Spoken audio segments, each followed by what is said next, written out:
What's going on, guys? How are you guys doing tonight? Alpine preparedness, Cold War prepper. What's going on, guys? How are you guys doing tonight? Cold War prepper, great to see you. Chris, Marco, Sylvia Klein, burning up the roads and prepping. Cherry, K. Paul, thank you guys for showing up. So I'm just going to interview the CloverTac. He's a buddy of mine. So let me put his thing back.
All right, guys, let me know if you can hear me.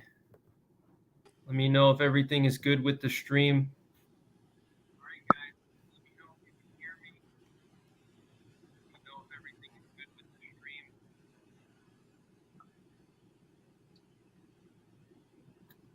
Sounds like you may be getting 5x5.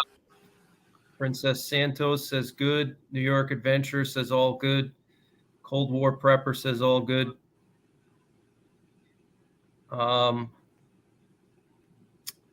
So we have a special guest tonight. I have CloverTac.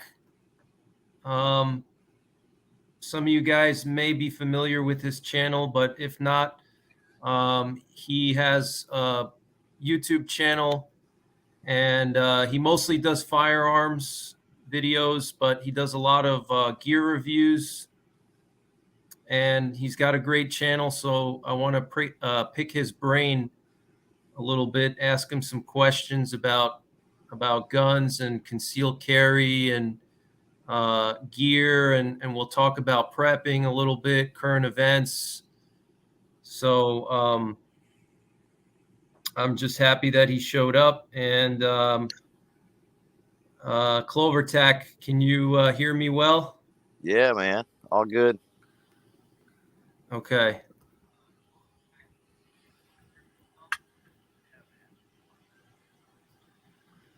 All right, so I guess we're just going to jump into it. So here's his channel for those of you guys who haven't heard of him. I've known him for a couple years. I've been watching his channel on and off, and he's got some really good stuff here. He does like all kinds of stuff: handguns, rifles, shotguns, revolvers. I mean, he does everything. So just really good stuff here, guys. He's got these 10 millimeter 1911s, which I'm a huge fan of. So I guess we'll just get started, and just going to start asking you some questions, Clover. Yeah. However, it's your show, man. Whatever you want to do. I'm prone to taking over because I'm so used to going live and being live, so if you need to tell me to shut up or mute me or something, Sounds good. So we'll just start with some firearms questions. So over the past 2 years, with everything going on in this country and around the world, there's been a lot of new gun owners, a lot of people buying firearms and getting into shooting sports. I've seen a lot more hunters in the woods the last 2 years. Also, a lot of people just panic buying, ammo and stuff like that. But, with all these new gun owners out there, do you have any general tips for new gun owners, first time gun owners, people that are, just starting out? Maybe they bought themselves a shotgun or a deer rifle or a handgun or something, and they're just starting out. Do you have any just general advice? I think that would be interesting to hear your take on that. So, a lot of people would take that, and I think they would run with the training aspect. And it's, I don't know. I get into trouble. I mean, those that are close to me know my take in detail. It takes far more than this show, I think, to go into all of the minutia and the detail when it comes to training and my thoughts on all that. But Right. To defend yourself, your property, hunt. I mean, a litany of various things. It does not require thousands of dollars and thousands of hours of training. So I would first talk to them about just basics of familiarization with their firearm, the same that they would if they bought a new to them, not necessarily new, of course, but new to them car or truck or table saw or microwave or whatever else it might be. Learn how to use it properly, you know, um, and as they progress through that and gain more interest, you know, that's where proficiency will start to shine, and a lot of things like that. But my opinion, and just being brutally honest with, I mean, 12 foot in the hallway of your house with a 12 gauge shotgun and buckshot. I mean, honestly, how much training do you need? It's Right. pretty easy. If you can't do that, you've got problems.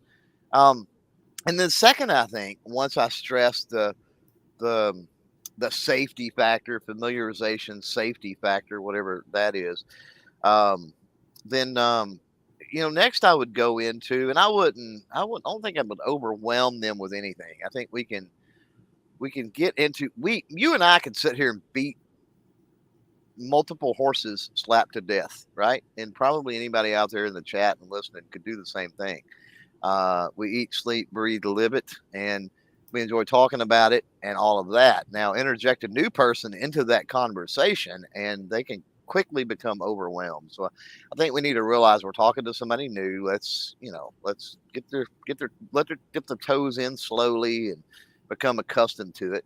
Let them know that they're welcomed in the community. They're welcomed as a firearm owner. You're there if they have any questions. Um, and then from there, maybe, just put it out there again without going into great detail that, okay, for whatever reason now. And I think over the last couple of years, fear is a big reason that a lot of people have purchased firearms. And that's a legitimate reason. I don't want to knock that reason. Right. But fear is not an enjoyable reason to own a Right. firearm, and I'm all about the enjoyment of owning the firearm. So, Me too. there's a litany of ways we can enjoy our firearms, and so, maybe just pose that to them that, hey, this is a community. We're all here for each other, even though we all, enjoy our firearms in a different way. I realize that you come to this because you were, afraid from, riots or rise in crime or whatever it might be from that fear angle. But understand that being a firearm owner can be super enjoyable and super fulfilling. Be a great Right. hobby. Right. You can be a collector. You can be a hunter. Um, you can be a tactical operator that goes to trainings every weekend. That's totally fine if you're into that thing. You can be a competitor, on the amateur level all the way up to, potentially professional level if you want to take it that far. You can simply join gun clubs, and camaraderie on the range, and, different events, and there's just so many different things that you can do as a firearm owner that a lot of times, the Second Amendment is what enshrines our God-given right and protects that God-given right. I guess that's the definition of enshrines, though. To enjoy all of these things that we enjoy, right? And I would say that that's another element that we need to be mindful of, and eventually, again, without overwhelming them, and certainly without yelling in their face when they tell you that, oh yeah, I just bought my first firearm, and you go, shall not be infringed. It's like, don't do that. Like, come on. Um, ease them into it and make them understand that that's great that you got this firearm, but we got this thing called the Second Amendment, and you may want to pay attention in your city, your county, your, precinct, your state, your, at the federal level, what all's going on. Be mindful of that, because there are elements out there that they want to take that away from you. They want to take away your right, not just to, which is as if that's not egregious enough, that they want to take away that right to protect yourself from being an intruder in the home, to local threats, outside threats, whatever it might be. But they want to take away a thing of a piece of metal that brings you enjoyment in multiple different ways that it can, right? I mean, we don't hear that. Who's wanting? I mean, I'm sure there's quad, four-wheeler deaths every year. I'm sure there are. I don't know the statistics on that. We don't hear, them calling for that. Automobile racing and collectors and the guys that build hot rods, right? And four-wheel off-road, the automotive world, right? That is a very deadly thing, an automobile. We don't hear people calling for, restrictions. Yes, they have safety standards with new vehicles in play, and various things like that have gone on over years that I certainly don't agree with those either. But it's not like they're banning older cars, right? And most of the things we see on the level of banning and restriction, certain things can fall under antique or can fall under classic and become exempt. So there is at least some grandfathering and some other things. But, there's not the outright demonization, because there's some type of loss of life associated with that inanimate object, right? And I just overwhelmed everybody that might be listening to their new firearm owner, unfortunately. But, I guess that just goes as I used myself as an example there of over preaching, I suppose. But there's a lot of different roads I think we can go now with the new people, but I think we have to take it slow.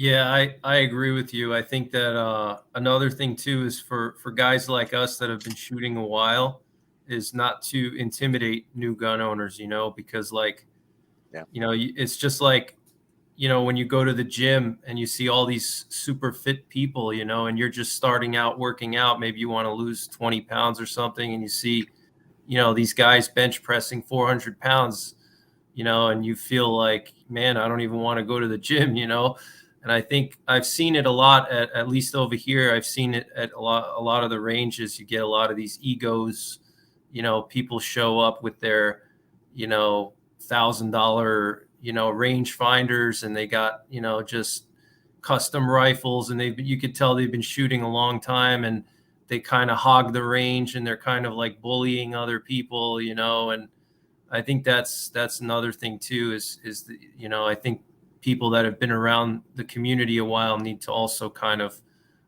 chill out with the ego, because I think that scares away the new gun owners, and and it also gives like a bad image to the public of what gun owners are like. Do you think people should take hunter safety courses even if they don't plan to hunt? Like I learned about firearm safety from Hunter Ed, and you learn so much at hunter safety courses. It's just incredible.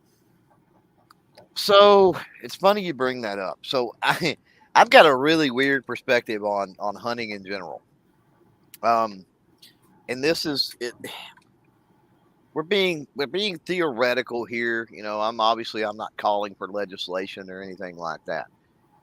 But it would be amazing to me to see what the world would be like if hunters' education and a hunting experience actually taking down another life, right?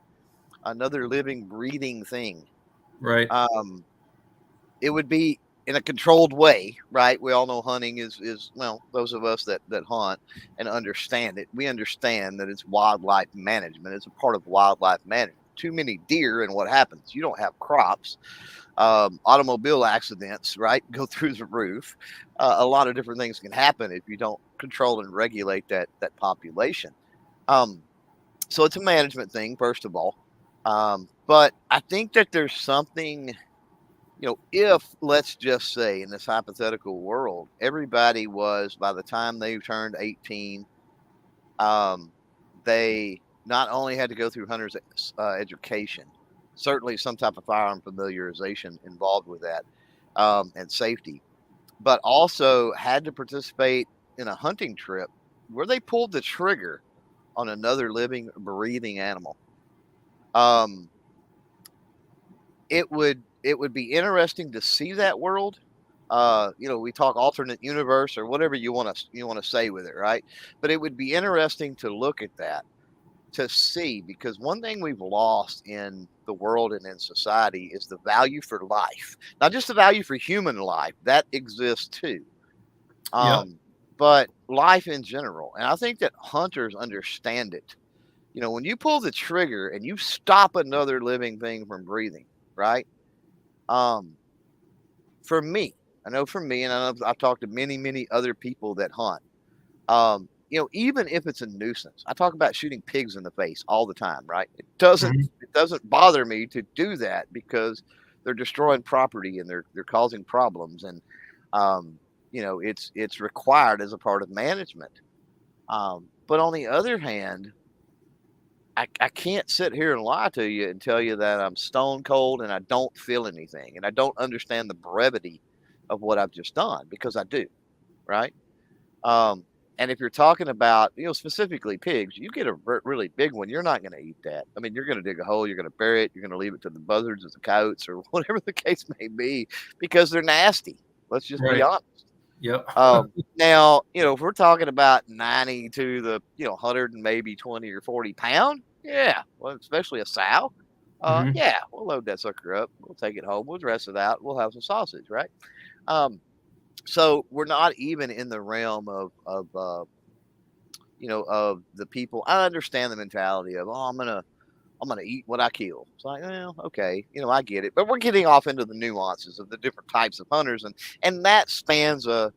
um, that spans a spectrum, the same as what we were talking about with firearm ownership, right? You could break it down to so many levels, right? You've got collectors and they collect various things. You've got the hunters and they hunt in different ways. You've got, the competition shooters that shoot in different types of competitions, and you can just keep breaking it down. And that's what's neat is it all comes back to firearm ownership. It all comes back to the Second Amendment. But yeah, back to your original question. I've always wondered what that alternative universe would look like, and the mentality and the mindset, right, of humanity. If everybody had to do something like that in Mhm. order to learn the cycle of life, and to really, really see how precious it is and how easily it can be snuffed out, I think more important. Yeah, absolutely. I agree with you on that. And going back to what you said about the all the different competitions and different things you can do. There's a lot of people, particularly in the prepping community, they just buy guns or firearms because they see it as a means to an end. They see a firearm as a necessary tool for self-defense if society collapses. But you have all these firearms, you stockpiled all this ammo. Why not have some fun with it, rather than just having your weapons collect dust? I mean, there's so many things you can do. You have pistol competitions, you have the 3-gun, you have long range shooting, muzzle loading. I mean, there's like all kinds of stuff you can do to enjoy the sport, shooting sports, and enjoy firearms. And I think that's a good point you made, that it's not, a lot of people view firearms as like a necessary tool for certain things, whether it's, hunting or prepping or self-defense or concealed carry. But there's a lot of fun you can have with firearms, just even just going to the range and blasting some watermelons, it's a ton of fun, and then you can do reloading. I mean, there's just so much that goes into firearms ownership. It's a huge, so many different dimensions you can go off into. It's crazy. So let me see here. So if you were going to buy, let's say you had some money saved up and you had to choose between, let's say, a rifle, pistol, or shotgun as your first firearm, what would it be and why? I like the idea of a shotgun, quite honestly, for first. Mhm. Specifically a pump shotgun. Um, you're talking about pretty easy to use, right? Pretty easy as far as familiarization. Um, Pretty easy as far as the safety curve goes. When you've got a longer barrel, uh, that speaks a lot with muzzle direction, right? Uh, with muzzle sweeping somebody, that sort of thing. With Right. long guns. I do believe that the shotgun is, unfortunately, and I love a shotgun, don't get me wrong. Um, but a shotgun is sort of a jack of all trades, master of none, except for birds of flight, right? Like Right. that's pretty much it. That's the only thing it shines at, so to Yep. speak. Yep. But can you deer hunt? Yeah. Can you use it for self-defense? Yeah. Home defense, let's say, anyway. Yeah. Nuisance critters? Yeah. Um, there's a lot of different things that you can do with a shotgun. It's just versatile. So, if you're talking about somebody that's first getting into it, um, man, I mean that it just opens up so many different options. The other thing with shotguns is, traditionally speaking, right? And so, um, when you're talking about ammunition, when you're talking about feeding the shotgun, if we're just talking about going out and practicing and going out and enjoying your firearm, ammunition, shotgun is right there amongst the cheapest. So, Yep. and you mentioned reloading earlier. You could literally reload shotgun if you needed to with a dowel rod, a nail, and a couple of wood blocks. You would have to have supplies, but as Yep. far as tools, you could do it with those tools. You wouldn't need any electricity to get it done. So, um, that's the other cool thing I think about shotguns, and then not just that, but I mean the payload, right? What you use for shot. I mean that could be improvised in a pinch if you needed to. So, Right. if we're talking about a uh, world end, whatever, society end scenario, Right. um, if you had some 209 primers, if you had a little powder laying around, you could recover wads most likely especially on a lighter load. Um, you could likely recover wads and reuse them fairly effectively for quite a few reloads if you needed to. But all of that stuff, comparatively, is fairly cheap and pretty easy to store too. Yeah. Yeah. Actually, the first gun that I actually bought with my own money was a Mossberg 500, and it had Same uh, here. 24-inch rifle barrel, and it had the 28-inch field barrel. So that thing was amazing. I could do like pretty much could hunt anything within reasonable distance, obviously, But I mean, those rifled barrels pretty accurate out to like 100 yards with a good scope. So I just use that thing like for every season I was in the woods, deer, birds, turkey, grouse, everything. Um, and yeah, just for home defense. I mean, in my opinion, a shotgun is one of the best for home defense just because there's a lot more forgiveness there. You don't have to have perfect, fundamentals in a stressful situation. Shooting with 100% perfect fundamentals is tough. And with a shotgun, you have all that pellet, spreading out. So You know, you don't have to be like super precise and perfect. So that's a good choice. I like that. Yeah, and I didn't mention the barrel swap, option as you were talking about, but it's very Right, easy with shotguns to swap the barrels. Pretty right. much any shotgun, quite honestly, to swap any sporting, let's say, shotgun, right? Yep. Um, it's pretty easy to swap barrels no matter the platform. And so, theoretically, first, money's limited, whatever you want to really work on proficiency with that one thing, right? Um, yeah, I mean, you got your smooth barrel, you've got your rifled barrel, and then, 18.5 inch, right? Barrel. And once you get home, get everything cleaned up from the, shotgun field or hunting or whatever it might be. Throw the 18.5 on there, 20 inch, whatever, as long as Right. as long as it's legal. And Yep. throw it on there, set it in the corner of the bedroom, wherever you keep it, and you're ready to go. Exactly. Yeah. It's just they're very versatile. And another thing too is you mentioned the cost. You know, you could pick one up for like $300. You know, I don't know how much the Remington 870s go for now, but I remember I got one a couple of years ago. It was like just under 400. I don't know if it's still probably around the same, but Yeah. you're not going to get a really good quality rifle for that much. I mean, you'll get like a basic rifle, but I mean, I think most people can afford, you know, to spend 300 or 400 bucks. It's, you know, I think it's definitely a great option. Um, all right, so let's talk about concealed carry here. I want to ask you some questions about that. Oh, So you've been carrying a while, right? I think you said how many years? yeah. This was 25 or it's something like like that. 98 or something like that. I don't know. 98. Wow. Yeah. I'll tell you, to give people an idea, people probably remember the infamous murders that happened at the Luby's restaurant here in Texas. That kicked off a really big whirlwind that really started the states to tilt toward licensed carry, right? A lot of them had done away with carrying of any sort.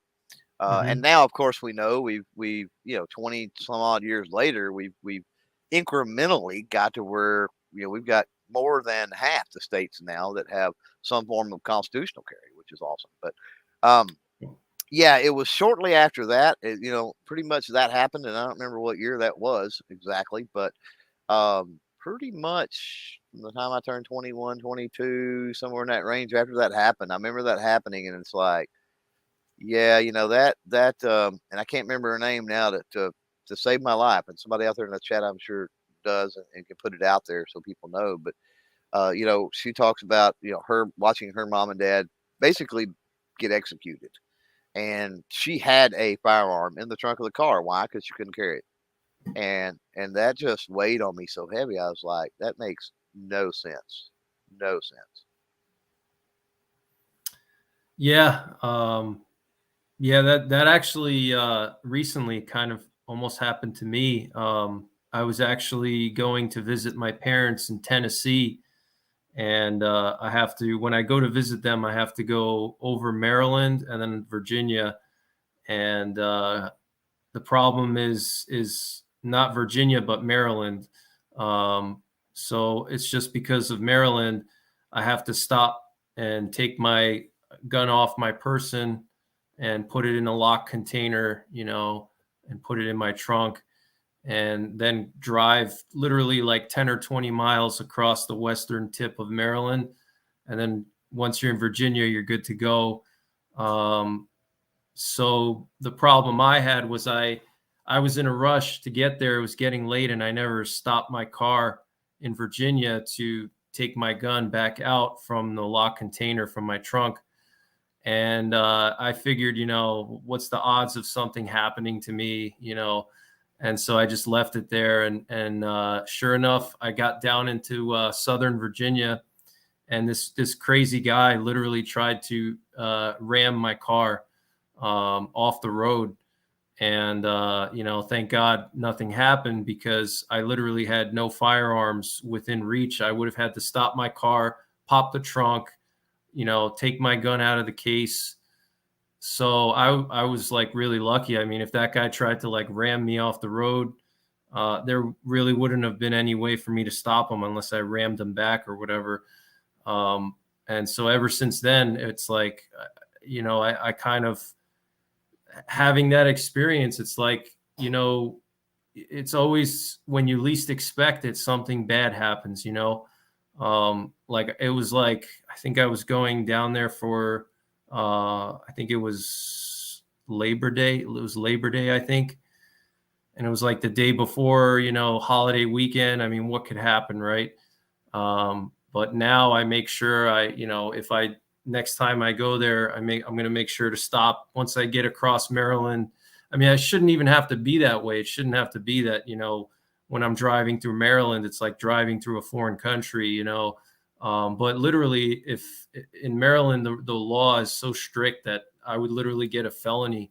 If I got pulled over just driving a little 20-mile strip of Maryland and I got pulled over and the cops saw me with a pistol, on my person, that would be a felony. So it's just crazy in my opinion. It's just absolutely insane. But anyway, so what are your general tips for concealed carry? And we'll start from there. Like, do you have any general tips for people that are either new or they've already been carrying a while? Do you have any, tips just from all the years of carrying that you could provide to people? Well, to speak to the travel thing, and I'm certainly not a constitutional scholar or lawyer, but I don't understand for the life of me how states for so long have gotten away with that. We're supposed to be able to freely move and travel. Yep. That is actually a fundamental right, believe it or not. And I don't understand for the life of me. I mean, if you're a resident of that state, okay, but if you're not a resident of that state, I don't understand. Like, you're passing through. I don't get it. Yeah. With I don't know, with concealed carry. So first, before we hit concealed carry, I guess let me say open carry, because Mm-hmm. I believe that a certain amount of open carry. I don't like getting into the debate of which one is better, because there's pros and cons of both. Right. But and I guess I need to preface, my stuff by talking about this first. But there's pros and cons of both. As far as open carry, I think a certain amount of that needs to happen in society, especially as we move forward with flipping states and getting constitutional carry in states, and getting now with New York Rifle and Pistol Association decision. I refuse to call that brewing, by the way. You know, as we get states that have to issue, that have to give a shall issue and what Right. have you, and the people are getting permits. Um, I think that, assuming that, it's a permit to open carry, in that scenario, I think there's a certain amount of that needs to be done, even if you are dead set against the tactical aspect of concealed carry over open carry. And I think we need that for normalization, right? I agree. I think good people in society, good, well dressed, well meaning, polite mannered people in society need to be carrying. If you're running I around agree. acting like a hoodlum and carrying, then that's really not a good thing. That's not good.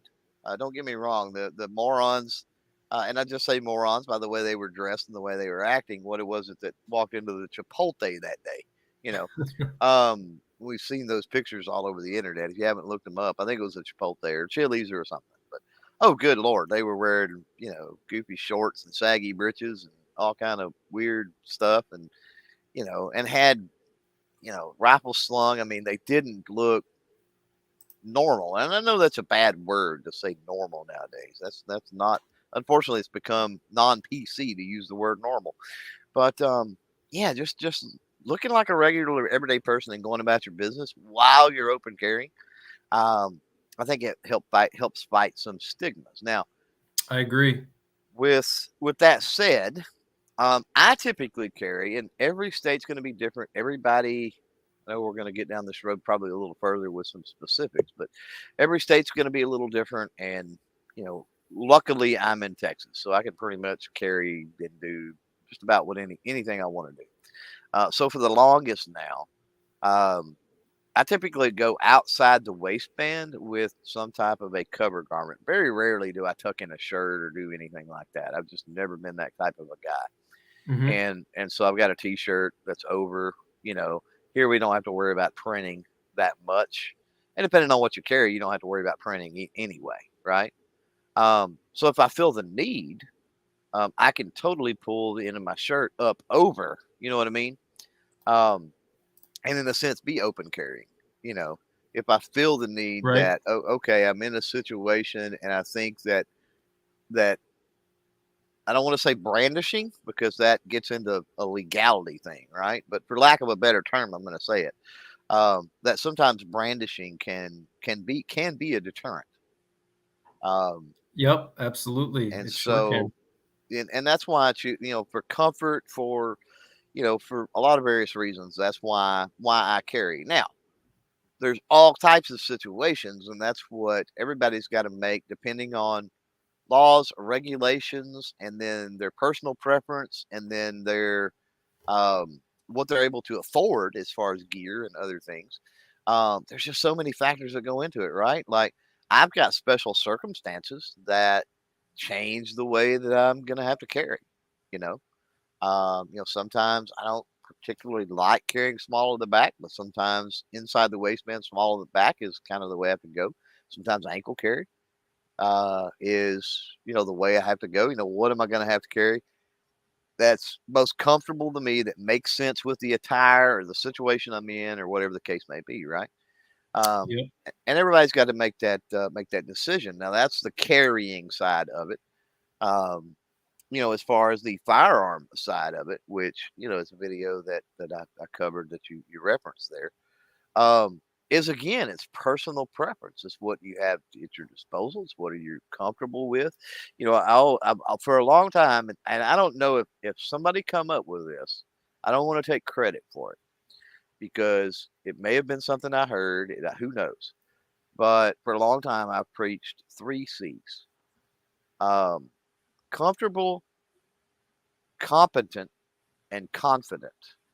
And I I've think heard if that you're one. and Yeah. I think if you're gonna carry, like I said, I've said it forever. I don't know who come up with it. Um, I'm pretty sure it wasn't me. But you know, the 3 C's are easy to remember, and so that's gonna dictate like what are you comfortable with? It may not be somebody else's optimal caliber or platform or size or barrel length or whatever the case may be, right? Right. But if you're comfortable with it, then that's going to increase your competence, right? With it, and both of those factors are going to increase your confidence with it, right? So one of the biggest takeaways, I guess, is just being general and generic with it. Um, is you need to be. I think everybody needs to, whether you have a carry rotation, as I spoke to before. I think there's certain situations that you're going to figure out one firearm works better than the other, right? And so that's what I call a rotation, you know. So, certain people, some people are only going to have one firearm. I get it. I get it. They're only going to have one handgun that they carry because that's all they can afford or whatever the case may be. And I get that. But if you're somebody that has multiple, just make sure um, that you, again, I'm going to stay away from training here and go that practice, right, with what you carry. And you also need to enjoy practicing with what you carry, right? My Exactly. primary, my primary is a Glock 32, Glock 42. I'm sorry, N380, and so I take a lot of heat when I talk about that. But that's been my, now to be fair, I moved into that before the 43 came out. I became comfortable and competent with it. I enjoy it. I enjoy shooting it. I shoot it almost every day.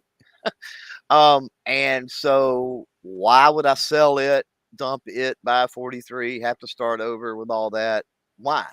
When I feel as though this is where the comfortable and the competent and the confident comes into play, at least the competent, I feel that it'll get the job done in most, if not all, scenarios that I'm going to be likely anyway to be faced with, right? And so I think it's important that people pay attention to that. I mean, they may run out and get the latest, greatest, fanciest thing, or something that their brother told them about, or a Right. coworker, or whatever the case may be. If it doesn't fit you, if you don't enjoy shooting that and having fun with that, it goes back to the multiple reasons of being a firearm owner. And you can't go to the range and just, you run through 50 rounds and you wish you had more ammo sitting there because, like, I want to shoot this more. Like, that's the type of firearm you want to carry. Yep. Why? Because it's natural to you. You Exactly. enjoy it. It's just second nature. It's literally a part of your, it's an extension of your body and your psyche and everything else, right? Yep. And for better or worse, because again, I take a lot of ripping because it's a Glock. It's a Glock. First of all, take a lot of ripping because it's a Glock. You understand that? And then because it's a 380. But you know what? At the end of the day, I don't care. Like, I don't care. Yeah, yeah, no, I think you made a good point about the open carry actually, because if people don't exercise their right, it'll go away. Like I know when I lived in New York, New York was very strict about printing. New York is not an open carry state, so Hmm. even if you're licensed to carry in New York, you cannot have any part of the firearm exposed, even if it prints. Right. They could revoke your permit potentially, and they can't put you in jail or anything. I mean, unless it's like hanging out there, like fully open. But they could, Right. they could theoretically pull your permit and say, well, you're not a responsible gun owner because you're printing your gun in public. Hmm. And then I come here to Pennsylvania, and it's like day and night. I see I when I first moved here, I Right. would see people just carrying pistols at the gas station or in the store. Yeah. And I was like, what the heck? Like in New York, you would have a SWAT team surround you and you'd be in jail. Here it's like no big deal. But and that's the distinction, is like if you don't exercise that right, it'll be gone. And there's a lot of people out there in the 2A community that are very much against open carrying because they think it's kind of like, brandishing or whatever. It makes you look like you're not responsible. But the thing about open carry that people don't think about is that it's not so much that you want to open carry, but you don't want to be in a situation like New York where even if you accidentally, let's say you bend over and your shirt comes up and your gun is exposed, and then you have some idiot that calls the police on you and says, oh, I saw this guy, he's carrying a gun. And next thing you know, you have 5 cops surround you and draw guns on you, and then they check your permit, and then they're like, oh, okay, it's fine. He has a Hmm. permit. Yeah. He was just bending over to pick up groceries and his gun, got exposed. But like that's why open carry is so important, because like when I lived in New York, I was like paranoid about printing, making sure that everything was 100% concealed. Over here, I don't have to worry about that. If my gun sticks out a little bit, maybe Right. some people may have a problem with it, but there's legally it's fine. So I think Yeah. that's really important. And yeah, It. like yeah, Well, I was just gonna say it boggles my mind. The world gets backwards, and I don't I don't understand how the world gets backwards. Maybe I'm just old. I'm old and crotchety, right? But the world gets backwards. So, in what world is somebody who is open carrying, displaying, right, their firearm? In what world is that shady and nefarious and, ooh, he's up to no good? I'm more worried about the guy, like, what has he got in his pants and he's sneaking around, right? That's my exactly. worry. And if we Right, go back to like Wild West days, right? right, If we go back to like even further than that, to the foundation of the country, like concealed carry was like you weren't a gentleman, right? You were nefarious. You were up to no good if you were concealed right, carrying, right. right? Yep, It's the upstanding citizens and stuff that were open carrying. And that's now right. we flipped that to where it's like, oh, if you're open carrying, you must be up to no good. Like in what world? Like that makes Yeah, no sense. Think about it from the criminal element. Most criminals are repeat offenders. We know our justice system is, or the prison system anyway, is a revolving door for the most part. Thank you, a lot of the DAs that are out there. But, so they're going to have to conceal it, right? Because just in their day-to-day activities, they're not supposed to have it, right? So even if they're just get tied up in something, maybe they're a criminal, right? They're restricted from owning a firearm. They're going to have to conceal it, because what happens if they're involved in something where law enforcement shows up, right? Right. That's a good And then point. they're found to be carrying. They weren't causing any trouble or anything else, but now they've got a felony in possession of a firearm charge, right? So they have to. They're forced to do that. So this whole mentality that if you're open carrying, you're a criminal, it's like, I don't get the justification. I don't get how people can make that leap at all. I think it's just honestly some of these really anti-gun people, they just cannot stand the sight of somebody carrying a gun out in public. It's like infuriates them, and they just want to, you know what I mean? That's what I think it is, in my opinion. But so that was good. You covered pretty much. I had all those questions lined up. You already covered them. So so to wrap it up with concealed carry. So you're saying your favorite method of carry or your holsters, it varies depending on what your attire is and the season and everything. But do you have like maybe one or two preferred methods? You mentioned outside the waistband. Is that probably like your number one go-to? OWB is definitely my go-to. OWB with a tight fit holster, right? And this goes to Shrednick or something out there. Has got a comment talking about somebody walking up behind you if you're open carrying. So, opinion on that, and in a funny story if I can get to it. But yeah, I keep unless I'm doing something drop leg, and that's usually range duty, or it's a hiking thing or a hunting thing or something like that. Those are, and I'm not tactical enough to tell you the levels, but I know they have retention, right? You're not going to want to walk up and grab that, right? Right. Anything else is going to be tight to my body, like really tight, and that's a security thing, right? Like even if we're talking about a leather holster or something like that, or Kydex, it's going to fit fairly tight. I also holster at a little bit of an angle, right? So if you're angled forward a little bit and somebody comes up behind you and tries to pull it out, it don't work the same way, right? Because you're pulling from a weird angle. So I'm going to be able to tell quickly, and they're right there in the perfect deal to elbow them. You know what I mean? If somebody comes up on my strong side and I feel them touch my holster, they're going to get an elbow because it's right there, elbow to the nose. How hard is that, right? Problem averted. But funny story about the whole somebody touching. I remember one time being in line, and this was we were able to carry. Everything was legal. I had the license. We didn't have constitutional carry until 21 here in Texas, unfortunately. But this has been years ago, and we may have not even had open carry, but again, cover garment over it. And I was carrying, and we were in line at the movie theater, and it was, typical line that gets crowded and people are talking and moving around and people bump into each other. It happens. And the lady behind me bumped into me and touched, because I was carrying outside the waistband, right, with a cover garment, just a t-shirt, right? And so it was obvious. And I remember I turned around. Obviously, I was fixing to give her the elbow. And I turned around, and obviously she didn't mean it, right there with her husband or her family or whatever. And her eyes got real big. And all I did is I just whispered, "Yeah, that's what that is." And I just turned around.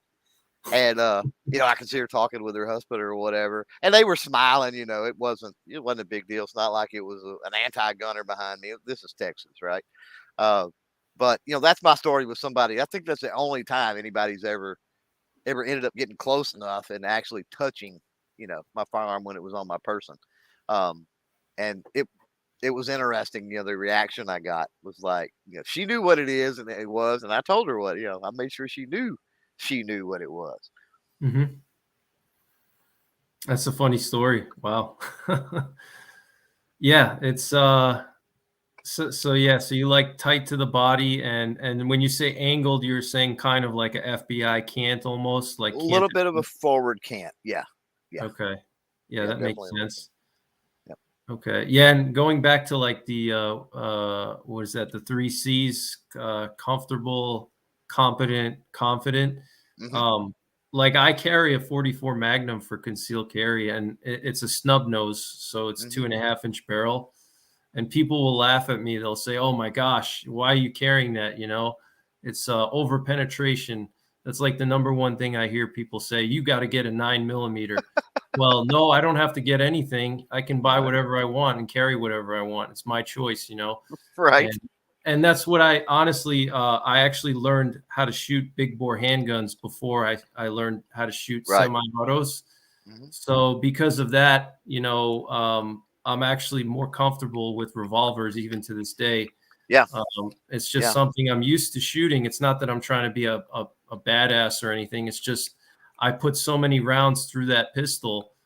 It just makes sense for me to carry it. I feel comfortable carrying it, Yep. and that's what I like to shoot. And it's not an ego thing. I'm not trying to, show off that, oh, I'm Dirty Harry or something like that. Um, and actually, speaking of over penetration, I'd like to hear your thoughts about that, because I feel this is just my opinion, but I think it's kind of overblown in my opinion. Like, um, Yeah. like Penetration. The whole conversation around penetration in general. The whole jail test thing and oh my, especially with gun tubers and whatnot. And yep, it's like, really?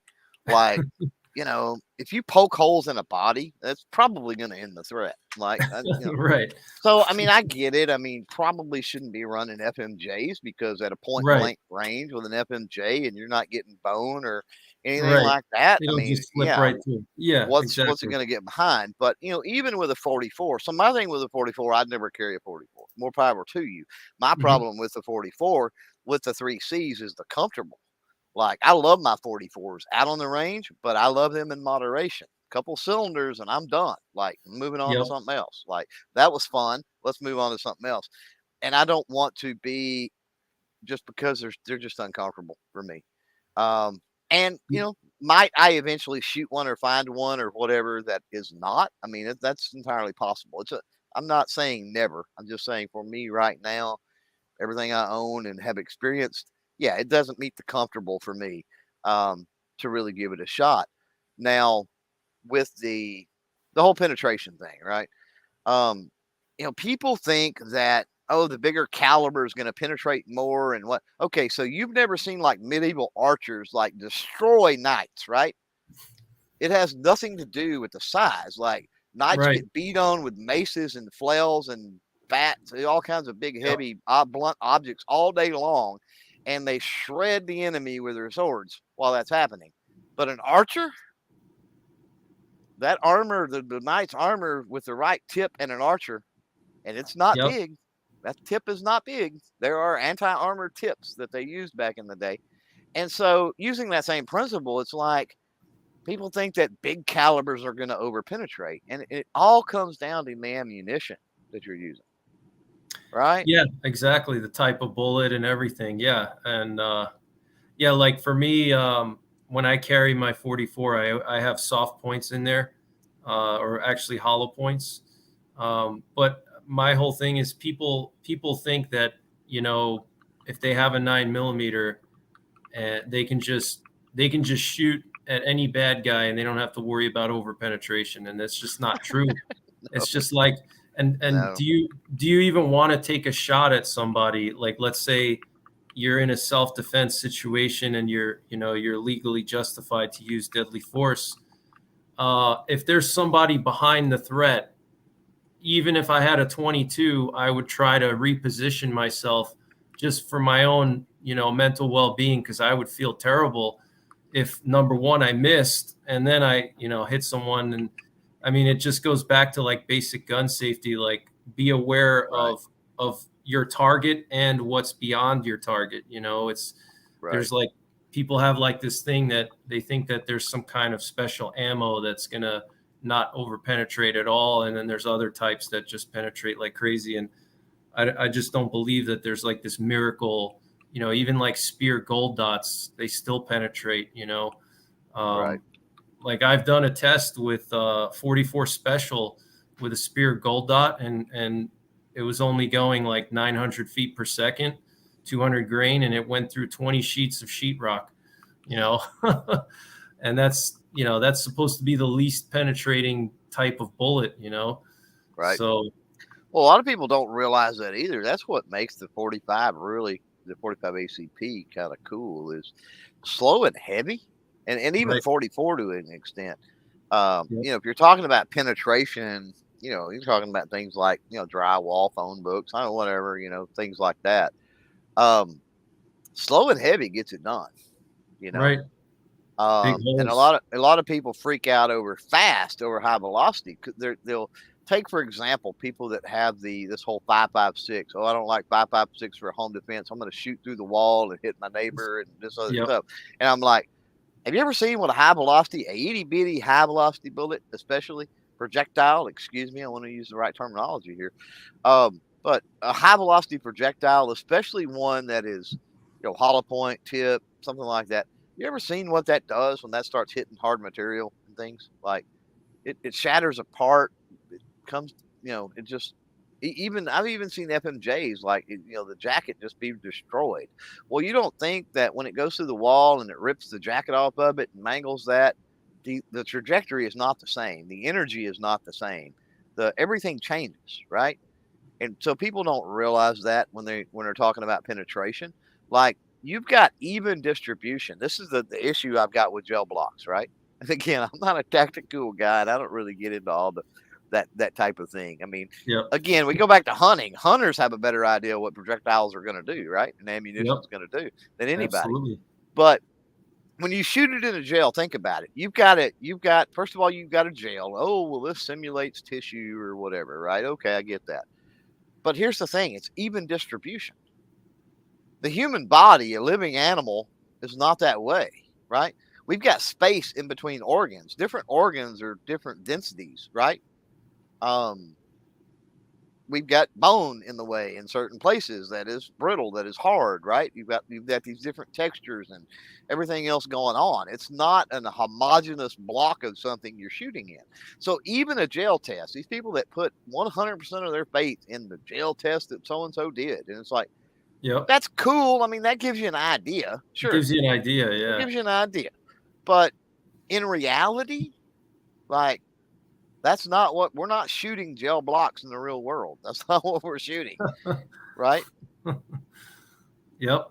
That's a good point. Yeah. I think you're right. People put too much faith in those gel blocks. Yeah. I agree with you on that. And, going back to me carrying the 44, the thing about that is I'm also a big dude. So for me, it's not really a big issue for me because it's like I have big hands, so for me, it doesn't feel like I'm carrying like a big pistol or anything. So I think your physical stature and that has a big role in what kind of firearm you want to choose for concealed carry too.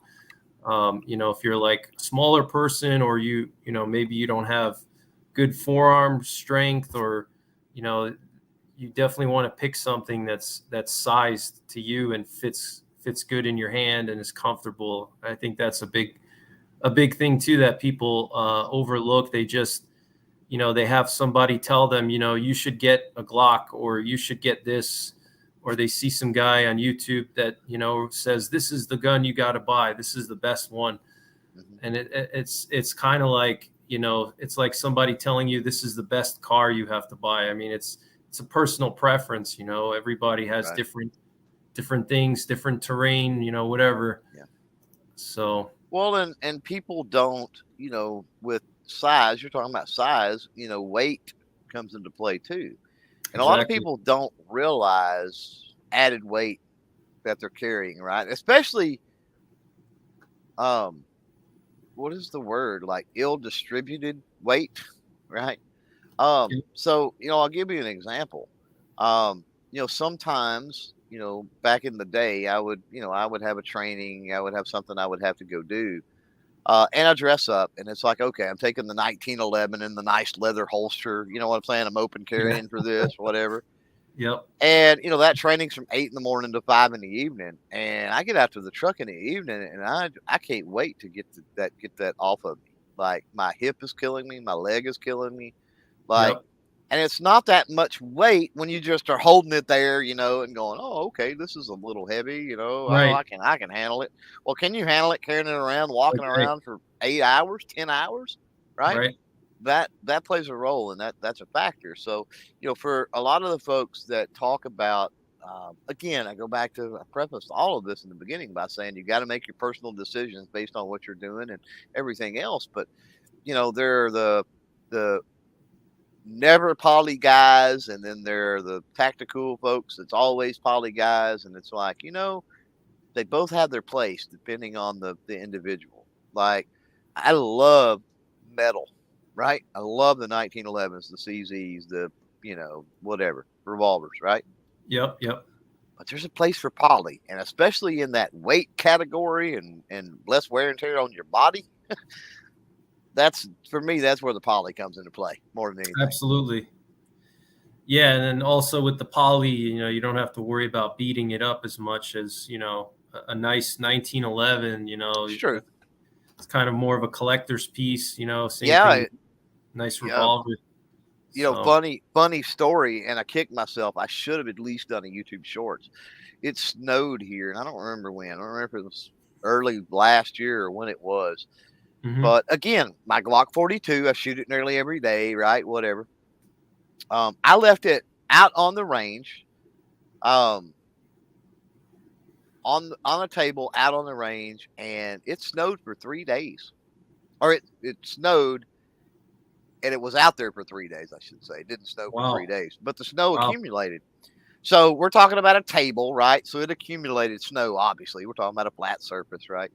Yep. We didn't get a foot of snow, but accumulating on that table, it stacked up because it was off the ground, air underneath. It didn't melt. Right. So I realized, I'm like, where's my freaking Glock 42? And then it snaps, right? And first of all, before anybody goes, oh, you left your gun on the range, that's unsafe, blah, blah, blah. Okay. I have no kids that live at home. My range is 50 yards from the front door. Good luck getting to my house, so forth and so on, right? But anyway, it was one of the things I, set it down, and it was getting dark or whatever, and I just didn't pay any attention, and then it snowed, right? And I realize it, and I run out there, and it's under a foot of snow. A foot of snow. Wow. And so I start brushing the snow off, like I said, I wished I would have turned the camera on for that.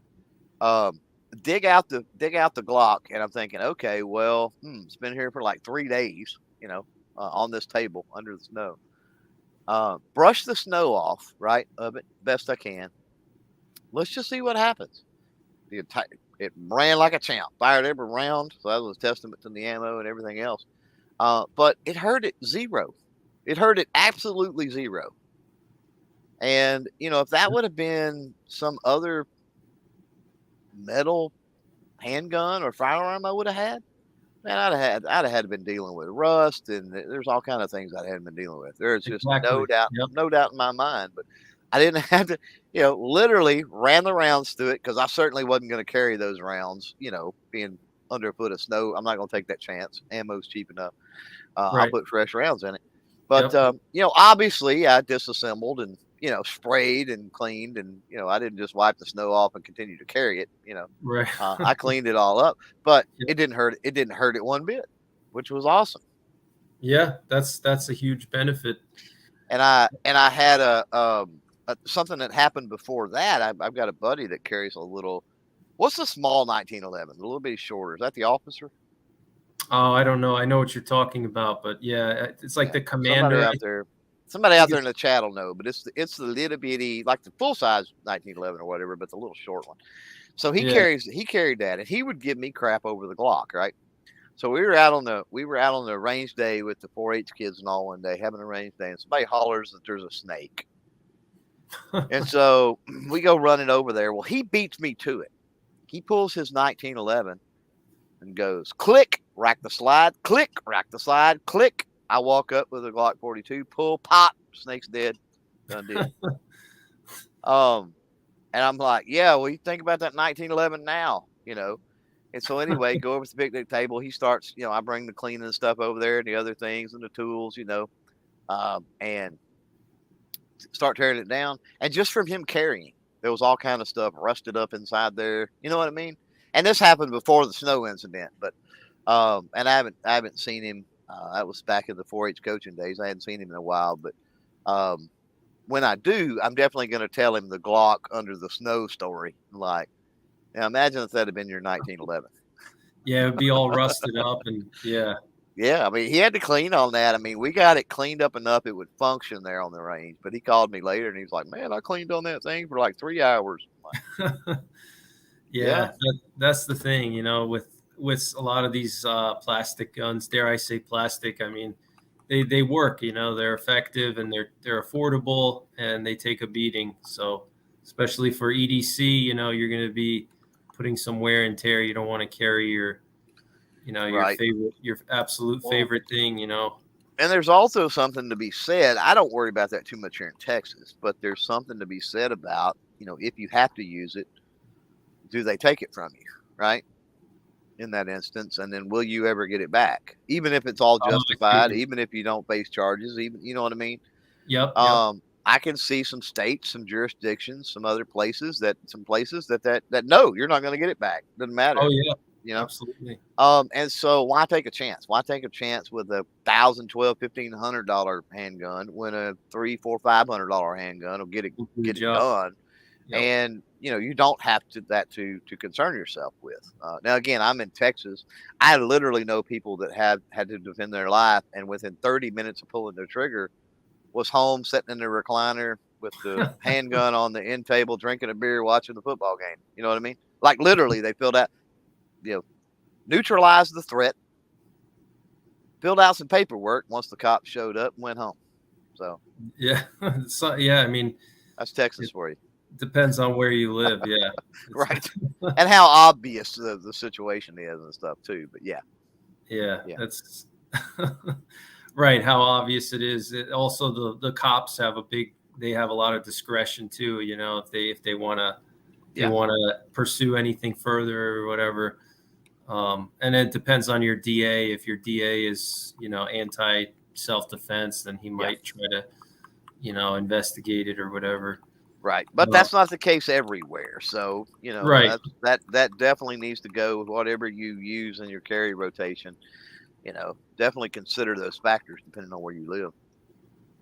So, yeah, someone in the chats, Aldo says that the officer model is 3 to 3.5 inch, and then commander is 4-inch barrel. So, yeah, that would have been the officer then. It's a small one. We had a question for you from Aldo. He was asking about first contact magazines. I've never even heard of that. Do you know what that is? I have not either. No. I don't even know what that is. Nope. So, interesting. I've never heard of that. So let's talk about home defense a little bit. So what are your thoughts, general? You know, obviously there's a lot of legality here with these types of questions, but, you know, do you have any general advice for home defense? Maybe for someone who's a new gun owner, you know, what kind of home defense firearms do you like? You know, I'd be curious what your thoughts are about that. So I would like to back up a step, probably, because whether we're talking about carrying or we're talking about home defense, let's talk about that thing that sits between both your ears, right? Right. That's your number one weapon, period. Bar none, hands down, your brain, right? And all part of that is avoiding bad situations, right? Figuring out scenarios where you've got deterrence in a home situation. That would be security cams, that would be security lights, locks. Maybe you've got a dog that, you know, knows how to bark properly, you know, that sort of thing. Those are all deterrents, things you need to be thinking about. that sort of thing.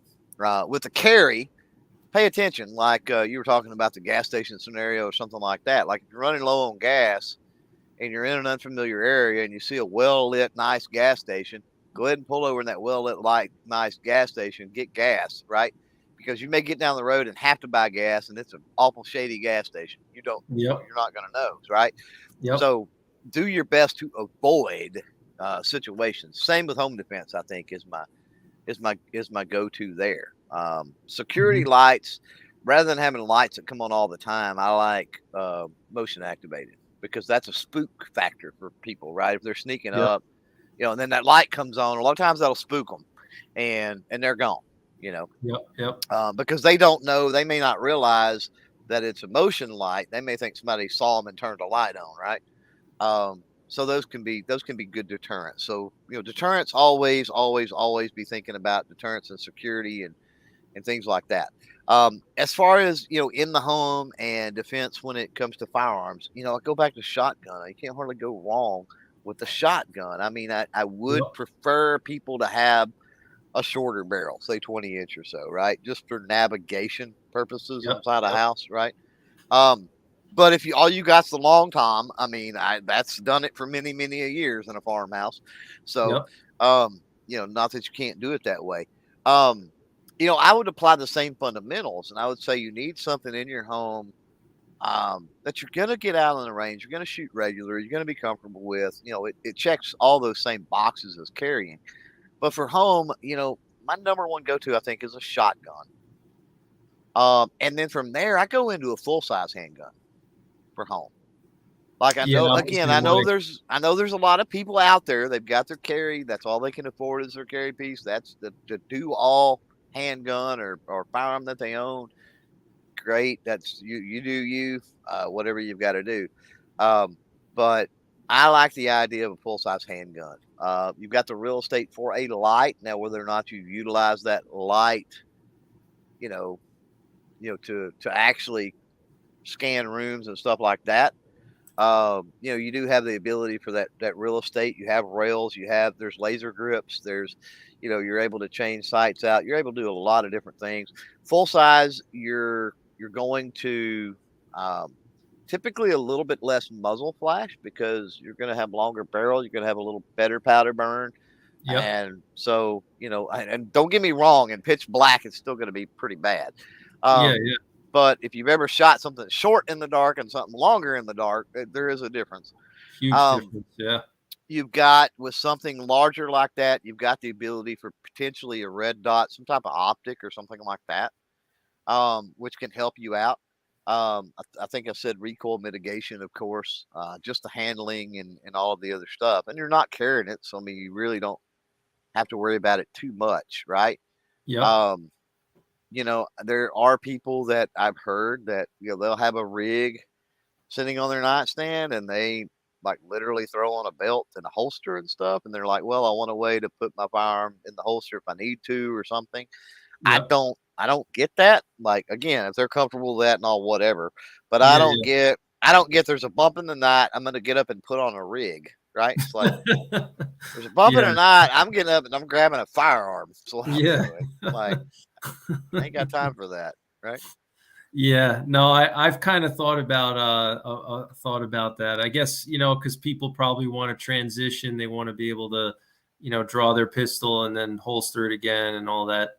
But yeah, I guess, I'm the same way. I have a shotgun by my bed, and I alternate slug with buckshot, and just like with concealed carry, any ammo that I have, I make sure that I've tested it and I've shot it a good amount to make sure that it's reliable and that it does what it says it's supposed to do, and so that's definitely critical, is practicing and testing your ammo if you can. I mean, if you belong to a range where they let you shoot at things besides just paper, it's good to do some ballistics testing, even just water jugs or pieces of meat, see what those bullets do, see if they actually perform, the way that they're supposed to or as they're advertised, because there's a lot of bullets out there and a lot of projectiles that do what they say they're going to do, you know, and so I think testing is a big one too. With the folks that, you know, have the rig and want the holster, I get it. You know, there may be a situation where you have to have two hands, and then what do you do with that handgun? Right. So I get that, and then that leads me to another thought when I was talking about shotgun, you know, home defense, or really any longer firearm, right? That could be a braced pistol or, you know, something of that nature. Not a, you know, traditional handgun, let's say. Sling. That's quick to, you know what I mean? It's not like a belt. It's easy to throw the, you know, pick the shotgun up, throw the sling over your shoulder, whatever. And so that serves a few purposes. First of all, that allows you to have both hands if you need them. And then it also helps if you get in a situation where, you know, you're walking around, you're doing something, you get blindsided, you get into a tussle. I mean, it's going to be a lot harder for somebody to take that away from you. Right. Than a pistol, right? Right. And odds are, if you're tussling around, if you're in a sling and you're tussling around and you have it in a sling and it goes off, well, odds are it's pointing in a direction that's probably not pointing back at you if it's in a sling. That's a good point. You know, that's a good thing too. So. Yeah. And I think also with home defense, I think a lot of people, they don't understand that, you know, I mean, at least in my opinion, if somebody breaks into my house, I'm not going to go looking for them. I'm not going to try to clear my house. You know, this is not a video game. This is real life. You know, I mean, you don't know what this guy has on him. You don't know who he is. I'm going to lock my door and I'm going to call the police, and I'm just going to point my shotgun at the door. And if he tries to kick it in, then he's going to get, you know, buckshot or whatever. Mm-hmm. I'm not going to go snooping around my house, you know, because then you're just asking for trouble. And that's just my opinion. What are your thoughts about that? Do you think you should go out and actively try to clear your house, or should you, you know, just call the police, let them deal with it? I mean, what are your thoughts? Well, I mean, I think if you kind of depends on the situation, and you know, you kind of have to know what's going on, right? And so every situation is going to be different. Like, you know, if you just awake to some noise, right? You're not going to just immediately jump up and call the police and go, I heard a noise, right? I mean, you've got to be sure what's going on. So there's a certain amount of, you're going to have to kind of check things out or hang around or be aware, pay attention, you know, enough. Then you've got the whole added thing of who else lives in your house. So, you know, was it a situation of you've got a teenage daughter and boyfriend's trying to come through the window or leave the window or something? Or, you know, even if it was an intruder, you've got other people in the house. So now you've got to try to position yourself between those people and the potential threat, right? Or try to get them into, you know, a safe space or whatever the case may be. So, you know, it's gonna be fluid. I mean, for me, where I live, the situation I'm in, the way my house is laid out, possible entry points that anybody's likely going to come through in my house. I don't really have a problem. I've still got great positioning and vantage points, right? A defensive position is a very great position to have. You're right. In that bedroom, you're focused on that door. It's a bottleneck, right? Like somebody comes through the door, you open fire. Like nothing's going to catch you by surprise, right? Right, exactly. It's a great place to be. I'm not going to argue that scenario. But I can see where, you know, again, when we're talking about deterrence, when we're talking about thinking about these things and running through scenarios in your head, you know, I can see people set up in situations to where they're comfortable with, you know, moving, you know, in their house, right? They know that, okay, I move out of this room, down this hall a certain way, right? I'm not putting myself, I'm able to scan that next room without putting myself completely in the doorway. Or maybe I just move out and I'm quiet and I don't even run a light and I'm just listening. You know what I mean? Or something like that. But yeah, there's just too many. That's the thing. When we're talking about defensive use of a firearm, like people hang themselves up on on it. It's horrible, in my opinion. What gets the most traction when it comes to tragedies that happen? It's the mass murdering, right? It's schools, it's the shopping centers, it's the restaurants. I talked about Luby's earlier, right? Yep. Those are the least common scenarios, the least likely scenarios you're going to be in by far. I mean, we talked about auto accidents and things earlier, right? You got far greater odds of something like that happening. Far, far greater, right? You almost got better odds of hitting the lottery, seriously, than being involved in one of those mass murder type events. Right. Most situations are going to be kind of a one-on-one. It's going to kind of be an impromptu thing. There's going to be some type of personal motivation of some sort behind it. Could be, just meth heads that are, out of their gourd or, something like that. Yeah. Those Yeah. would be situational, meaning that you live in a rough neighborhood. And I feel for the folks that have to put up with that all the time. But there's so many, I guess what I'm getting at is there's so many scenarios that we have to think about from a defensive standpoint. Again, our brain is our greatest weapon. There's so many scenarios we have to think about, but try to focus on the most likely scenarios, right? It's a good Like, point. it makes no sense. Like, I don't have flood insurance here, right? Like, I don't. The risk of me losing my house to a flood is almost zero, right? I don't even look Yeah. at flood insurance, right? I don't care. On the other hand, I'm a long way from the city and fire departments and other things. So I have insurance for, if something like that was to happen, right? So Yep. use your brain, think about those scenarios, think about the likely scenarios, and then think about risk mitigation with those scenarios. And when you start doing that, you realize that, again, depending on where you live, because you can live in a really bad scenario or a really bad area of the country or something like that, where some scenarios may be likely.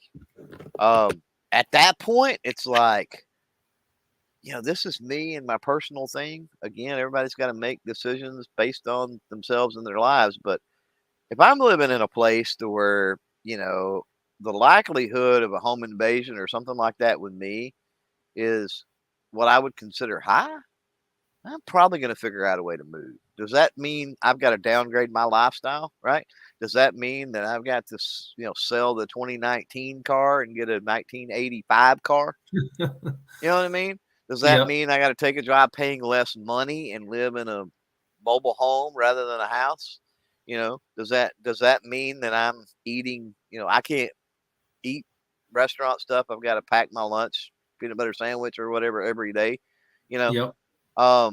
you do what you got to do, and especially true if you're dealing with a family situation, right? If you're by yourself and it's just you, again, that's one thing. If you're the head of a household, if you're the protector of that household, that's a whole different situation. You've got other lives that you've got to be paying attention and looking out for as well. Yep. Absolutely. Yeah. That's really good points there. That was really good. This is a prepping channel, so I want to get your opinion on what would be your top 5 firearms for an SHTF situation. I don't know if you know what SHTF means, but basically, like Oh yeah, power outage. I mean, we've talked, so you know what it is. man, you're gonna give me 5? Like, wow, I don't even know where to begin with 5. So They don't have to be general. They don't have to be like you know, specific models or anything or cartridges. Just like, maybe yeah. like pump action shotgun or semi-automatic rifle, whatever. So I'm gonna say, a pump action. We've talked about it. A pump action shotgun, super versatile, needs to be on the list.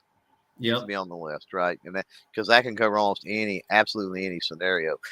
I think the next thing that has to be on the list, is rimfire. And I'm on the fence between like I wouldn't think semi-auto. 22 can be finicky anyway. And so, but the upside of 22 being finicky is the ability to carry a lot. And so if you're talking about a world end, society end situation, a brick of 22 ammo will get you a lot of food, right? That's true. That's true. And it's you could carry a brick of ammo around with you all day, every day, and in a pack or something like that. You know what I mean? And it'd be negligible. In a brick, I'm talking, 3, 4, 500 rounds, whatever they are. I want to lean maybe toward a bolt action or something like that. But I'll be honest, like a 6-inch or something revolver in a 22. Like my Smith & Wesson 617 is amazing, amazing. 10 shots, double action, single action. 75 yards in single action. I mean, it's pretty tough. It's pretty tough. With decent ammo and sighted in properly and all things considered. So you're talking about something like that. That Smith & Wesson 617 and a 6-inch, 500 rounds of 22 ammo. I mean, how much weight is that, right? I mean, it's not a lot for what you're getting out of it. Right. So I kind of like that idea. Yeah, outside of that, honestly, I don't know. I mean, that's 2. That's why I said you're going to give me 5. Like, I don't know that I can come up with 5. I really don't. What about I mean, AR is one that people are definitely dude, AR or AK. I know they do, but I could care less, man. Like, are we talking again? It kind of gets back in the defensive thing. Are we talking about a world end, society end situation where we're fighting the Cubans or the Russians? I mean, what are we talking? Are we talking Red Dawn here that I've got to go fight? Or are we talking Red Dawn where I've just got to live up in the mountains the rest of my life or 10 years until it's over or whatever, right? Yep. So, I gotta wonder, a lot of the people that pick the AK or the AR, are they thinking that it's gonna be, do they watch too many movies? Are they it's I gonna think be? so. Yeah. Because I think when that happens, it's an every man for himself, and we've got to survive. I think Yep. even if it's a Red Dawn scenario, and I've talked about this with other people. If we're talking about a foreign country that decides to do something, the coastal lines are going to be the problem, and more so the east and west coast lines are going to be. That's where a lot of the population lives. That's where a lot of the land is sought after. That would kind of secure. That would kind of close off the flyover states, right, the center of the country. But can you imagine an invading force, even like the cornfields of Nebraska, right?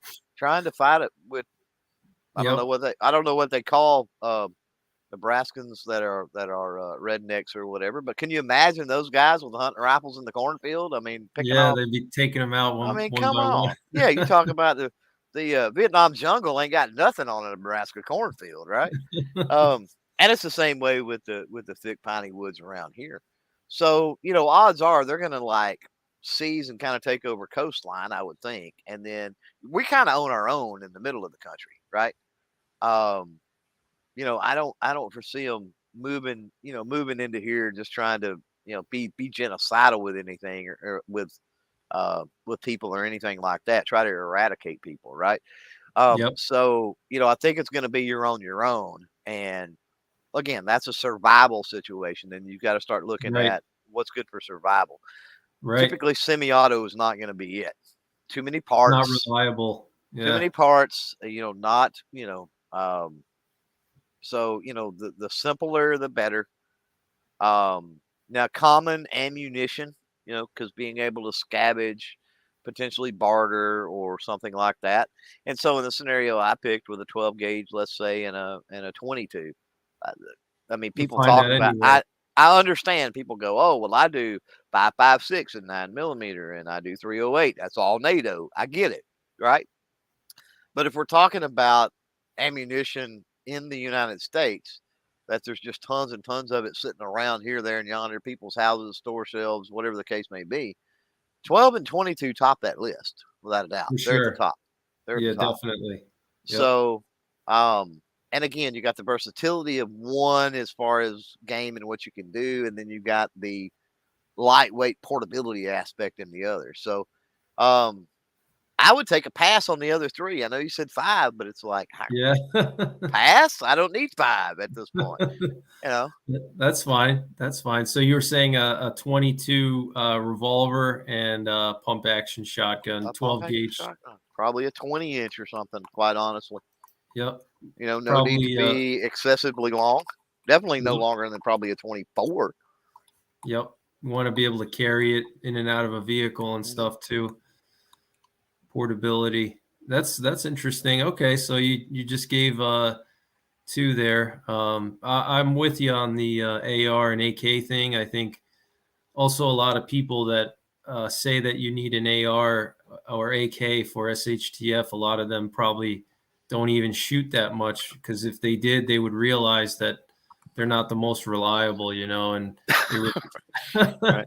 they require a lot more maintenance. Like, I AK's pretty solid, and I yeah, don't AK, really get yeah, off into the debate, yeah, one way or another too much. I mean, the right, modularity and just what we could do with an AR is amazing. I mean, it excels right, over the accuracy, yeah, AK, but AKs are pretty rugged and pretty robust, right? So, yeah, they have AKs, their place, but I'm not sure if we're not, like I said, we're not in a active red dawn scenario. I don't know that there's that much benefit to them.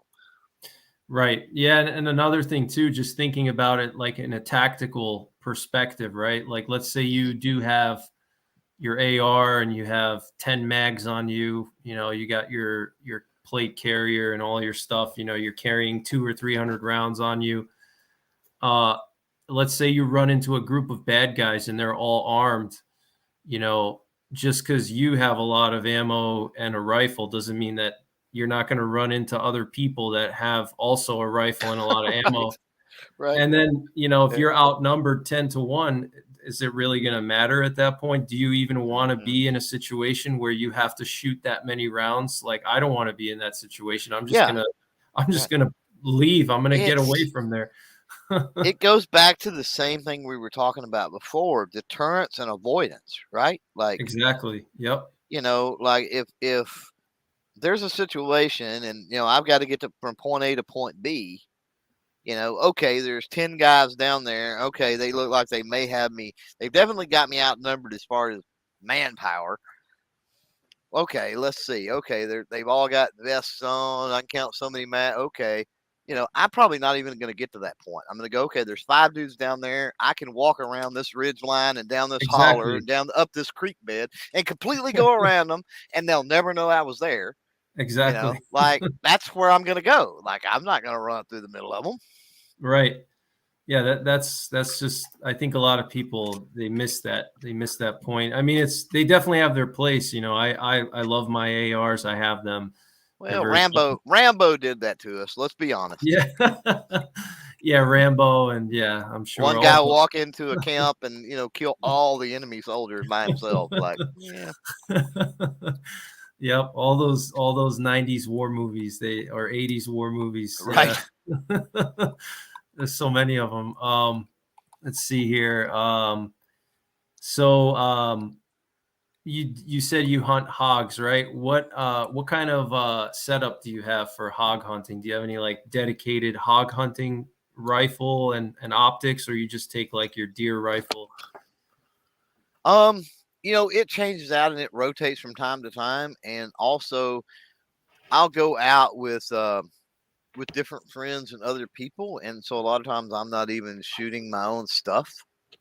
I've got one friend that has access to like $25,000 thermal setups. Oh, And wow. so they're already on rifles. And so it's like you just show up ready to shoot some pigs in the face, right? And like everything else is sitting there. You pick it up, put the crosshairs on them, and go. So a lot of times it's like that. My own personal thing, a couple of different things. I've got a little 300 blackout SBR, actually my very first SBR. And I've run it quite a bit. With pigs, shot placement is key. I mean, unless you're hunting with a lot of people. Sometimes we'll go out, like I say, with other guys. I've been out, and there might be 8 or 10 of us, and we all line up and count down and unload. You know what I mean? Yep. And that's a much different situation than if you're out on your own or it's just a couple of people. At that point, your shot really counts. It really does. And so, um, shot placement is key, man. Central nervous system, right there behind the ear, if you can get it. And I've done that on pretty big hogs with 265 grain subsonics with 300 blackout before. Interesting. I mean, it's like smacking them with a hammer on the back of the head, in the back of the neck. You know what I mean? Right. Right. It's basically what it is. So you mostly do neck shots, then, is what you're saying? Yeah, like right in there behind the ear. Yeah. I guess that's a quick way. I mean, if you got good accuracy and yeah. Now my coyote rig is 16-inch barrel Ruger American in 308, so bolt action, and hand loaded subs, hand loaded 168 grain subs, and those things are really rough on coyotes, man, because they don't expand, being subsonic. Yep. And we're talking about, I mean, anything I'm going to do is going to be 100 yards or in easily, right? When we're talking at night and stuff like that. So, and shooting suppressed and all that, of course. But, yeah, 168 grain subs. They do not expand, but oh my God, they tumble something awful. Like it's just, really? It's nasty. Yeah. Interesting. Yeah, because I was wondering how they were going to do when I did that, and I got a load that was pretty doggone accurate. I'm like, well, what's going to happen? And first one that I got had no exit, and man, when you open him up, I mean, it just like you put an auger inside of him or something. Like it just That's interesting. It was like stuff liquefied. It was just gross. And I'm like, whoa, that's crazy, right? Then I've got some thumpers. I mean, I've got the 458 SOCOM, so I have taken that out before. On pigs, I've probably taken that out with pig. Well, I'm a 300 blackout. I've taken out the most. The 458, I've taken out second most. Now, when I go out with the guys that have the really high dollar thermals that I can't afford, I've got thermals. I just don't have $25,000 thermals. Right. They're typically running at that. Well, I say they're running. I mean, I get to shoot them, but they're typically running 7.6239. So in AR platform, AR platform or bolt. Oh wow. Okay. Yeah. That's the first time I've heard of people using subsonic ammo to hunt hogs. That's interesting. I always hear. We're not shooting subsonic with 7.6239. Just to be clear, we're suppressed when we go out, but it's not with those. It's not subsonic. The only subsonic I've ever done with is the 458 SOCOM and the 300 blackout on pigs. And I've shot plenty of supers. I've shot plenty of supers at them too, but I have taken them. I have taken them with the subsonic. But that's one of the things with pigs. That's why I pretty much taught people say you go hunting, and I'm like, yeah, I go shoot them in the face, right? Because honestly, if I hit them and they run off, oh well. Like again, I mean, we're talking a nuisance animal. We're talking about tearing up pastures, and I know people that had to put horses down because the pigs have tore up their pasture and the horse fell in a hole, or whatever, wow, and broke a leg, and just crops and just all kinds of damage. I mean, I don't know what the damage is. I know you can get online, you can look it up. It's crazy the amount of damage in Texas done by feral pigs every year. Wow. So again, we're talking nuisance animals. So, and especially if it's a big one, especially if it's like, okay, I got plenty of meat in the freezer. I don't really need this pig. And then he's, 200, 250 pounds. It's a boar. It's going to be nasty anyway. Like gut shot a few times or something and let him run off. You know what I mean? And die. Yep. and it's the circle of life. The coyotes are going to get him. The buzzards are going to get him. They're going to get a meal, black bears maybe too. Not around here, but okay. Now it's interesting you say that. I seen something freaky a couple years ago that about 2 miles down the road, and I could have swore prior to this that I seen a black bear, But it was kind of going over a hill as I was kind of coming up one side of a hill. Yep. And I was like, was that, or was that was that some dog? Like, what was that? That looked like a bear. I was like, that looked like a bear. It was black. It was definitely black. It was really dark, but it wasn't real huge either. And so about, I don't know, maybe a year or so after that happened, I tell that story. People say, "Oh, in East Texas, you're crazy, man. You're crazy." And about 2 or 3 miles down the road, I was. It just so happened I actually pulled over on the side of the road. It was happenstance. I pulled over on the side of the road, and there was like a drive that went into a gate. And I don't even know honestly who owns that land, but there's a lot of hunting leases and other stuff, and state like forestry land and stuff around here too. And so I pulled over for some reason, and you're talking, I don't know, 30, 40 yards to, down the little drive thing to a gate.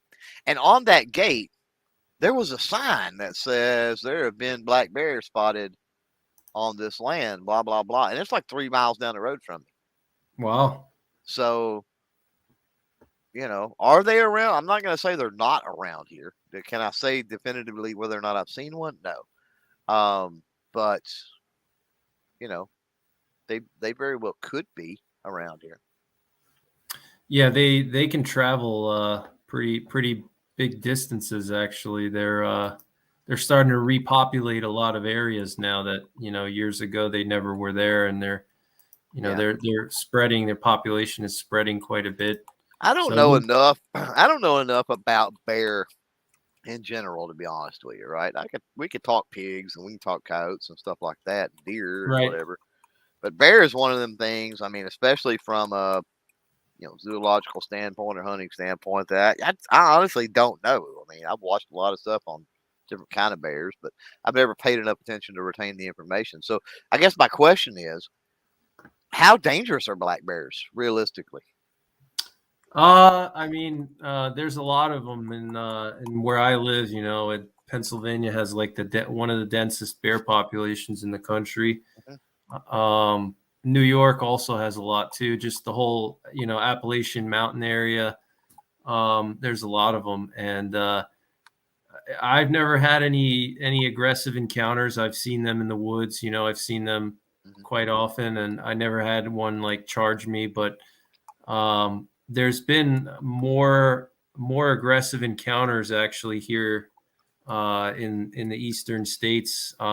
Just actually, I think it was like 2 or 3 months ago, maybe less. There was a woman in Vermont. She went outside to let her dogs out, and I guess there was a mom bear with her cubs, and it was just bad timing, and the bear just charged her. As soon as she like stepped outside, and there was a lot of attacks in the Smokies. Actually, there's a lot of right. There have been a lot of predatory attacks in the Smokies, and then also a couple of years ago in New Jersey, believe it or not, in New Jersey there was a kid that was a college kid that was stalked, killed, and consumed by a male black bear. That happened in like 2014, actually. Wow. Yep.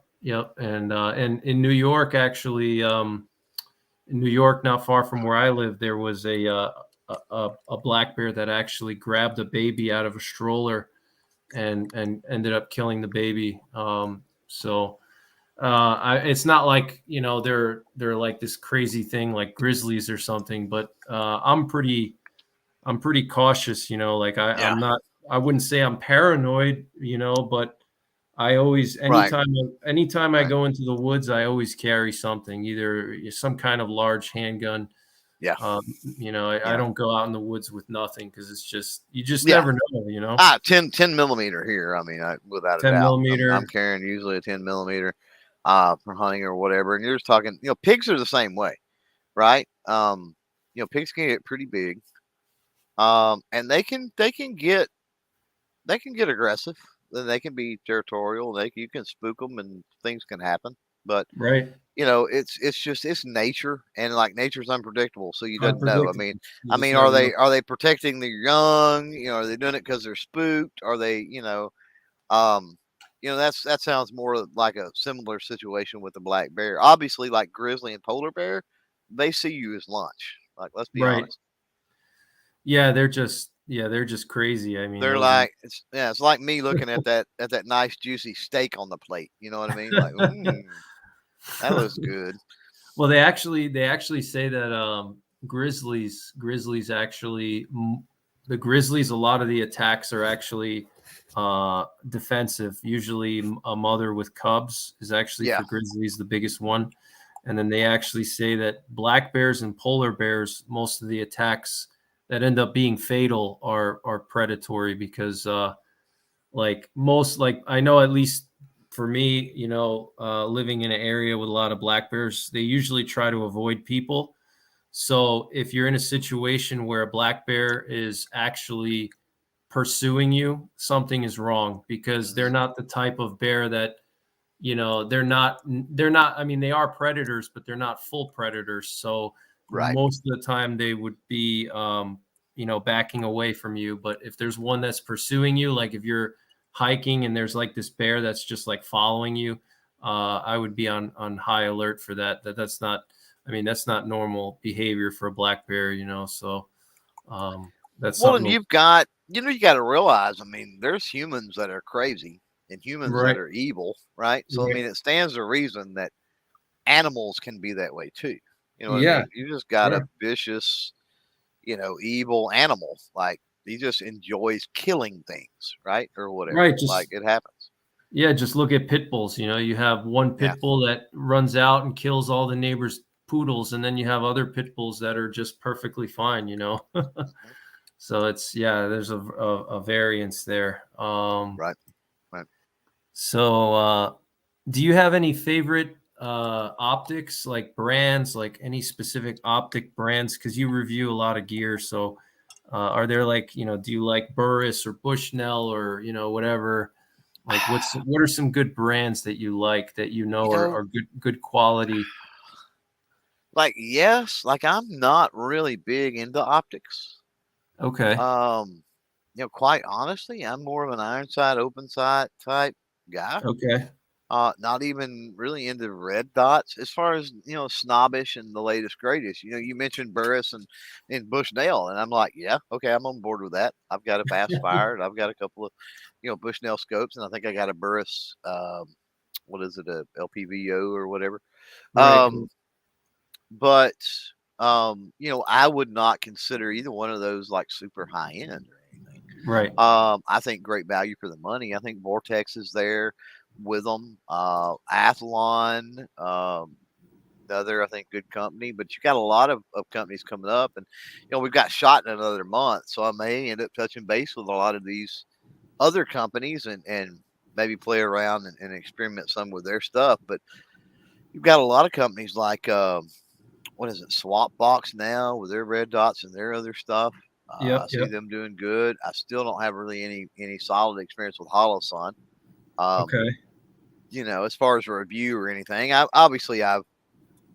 shot things and experienced it on small scale. Just hadn't spent any massive amount of time with them. Yeah, I mean, I'm trying to think. I'm just not. I've seen I've seen some things in my time. There's a company called Stryka, Stryka, and they were on the scene and pretty hot there for a while. I think they're still around. And like for the money, I can remember one time comparing and I didn't do this on a video, but comparing a Zeiss scope, which is pretty high dollar, Zeiss stuff is, to Yep. a Stryka that was less than half the price, and Yep. the Stryka was a better scope, right? Yep. Yep. So, um, yes, you get what you pay for To it. Yeah. most of the Most time, of but the time. not Yeah. always, Not right? always. Yeah. And so, and it also depends on what what are you doing, right? Like, if I'm gonna go, if I'm beating a rifle around, I mean, if it's, a lot of people, their litmus test is like, I'm in the mountains of Afghanistan on a mission or something. Right. And it's like, Right. yeah, I'm not doing that. So like, I don't need that. Like, I don't need my stuff to be able to withstand getting run over by a tank or falling down a mountainside or, you Right. know, worst case scenario with my stuff, I pack up and walk in the house off the range for the day if something happens and it breaks, or it's my day's done at the competition, or I miss the deer or the pig or the coyote. You know what I mean? It's like, it's not Right. a life or death thing. So it's like, do I spend $1,500 on a scope, or will $300 work? And for me, Right. I'm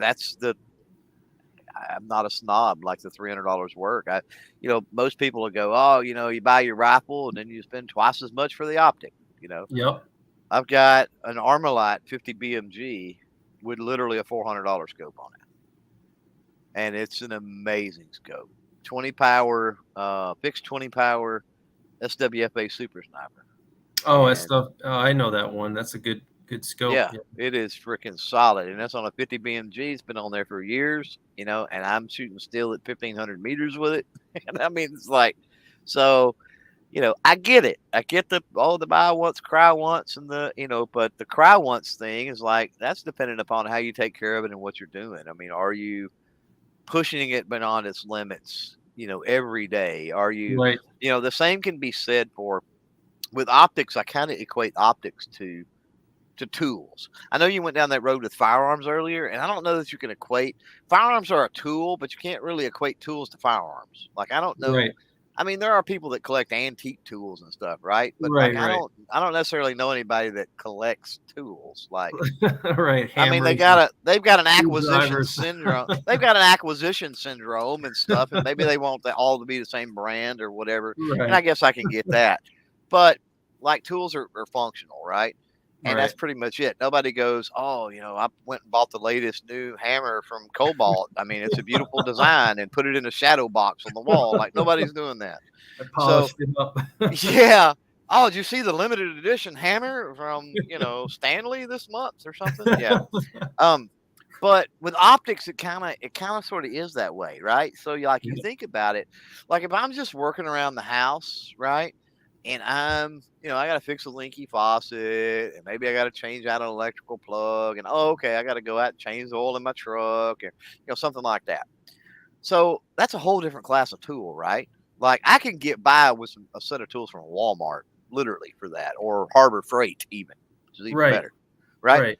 Cost wise, anyway, even better. But if I'm going to go to work for the auto dealership, right, I'm probably going to buy my stuff off the Snap-on truck. Right. Yep. Like, it's worth it because they're getting pushed to the max. They're getting used to the max every Right. single day in and day out. And so I view optics kind of the same way. And then there's the people that just want to have that. So like, if you want the high dollar Night Force scope on your thing, right? Just the same way, if you want a $600 set of Snap-on screwdrivers to occasionally change an outlet in your house, go for it. It's your choice. If that's what you want, you got the money, you can spend it, brother. If it makes you happy, do it. Exactly. But it's more, I look more to the utilitarian aspect of things, right?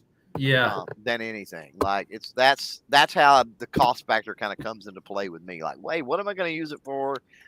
Will this work? Can I get by with this? Will I be happy with this for what it is? And most of the time it works out. Not always, but most of the time. Yeah, that's a good point. I'm glad you mentioned that, because I have some high-end scopes, and I've actually had more problems with these high-end scopes. I'm talking like, not like super high-end, like $4,000, but I have some, $2,000, $2,000 scopes. And this one scope in particular, I'm not going to mention the name brand, but I had to send it back to warranty 2 times already. And it was brand new, good company, good name, supposedly. And then I have another one, same thing, good company, high-end, $1,500 scope, had to send it back for warranty.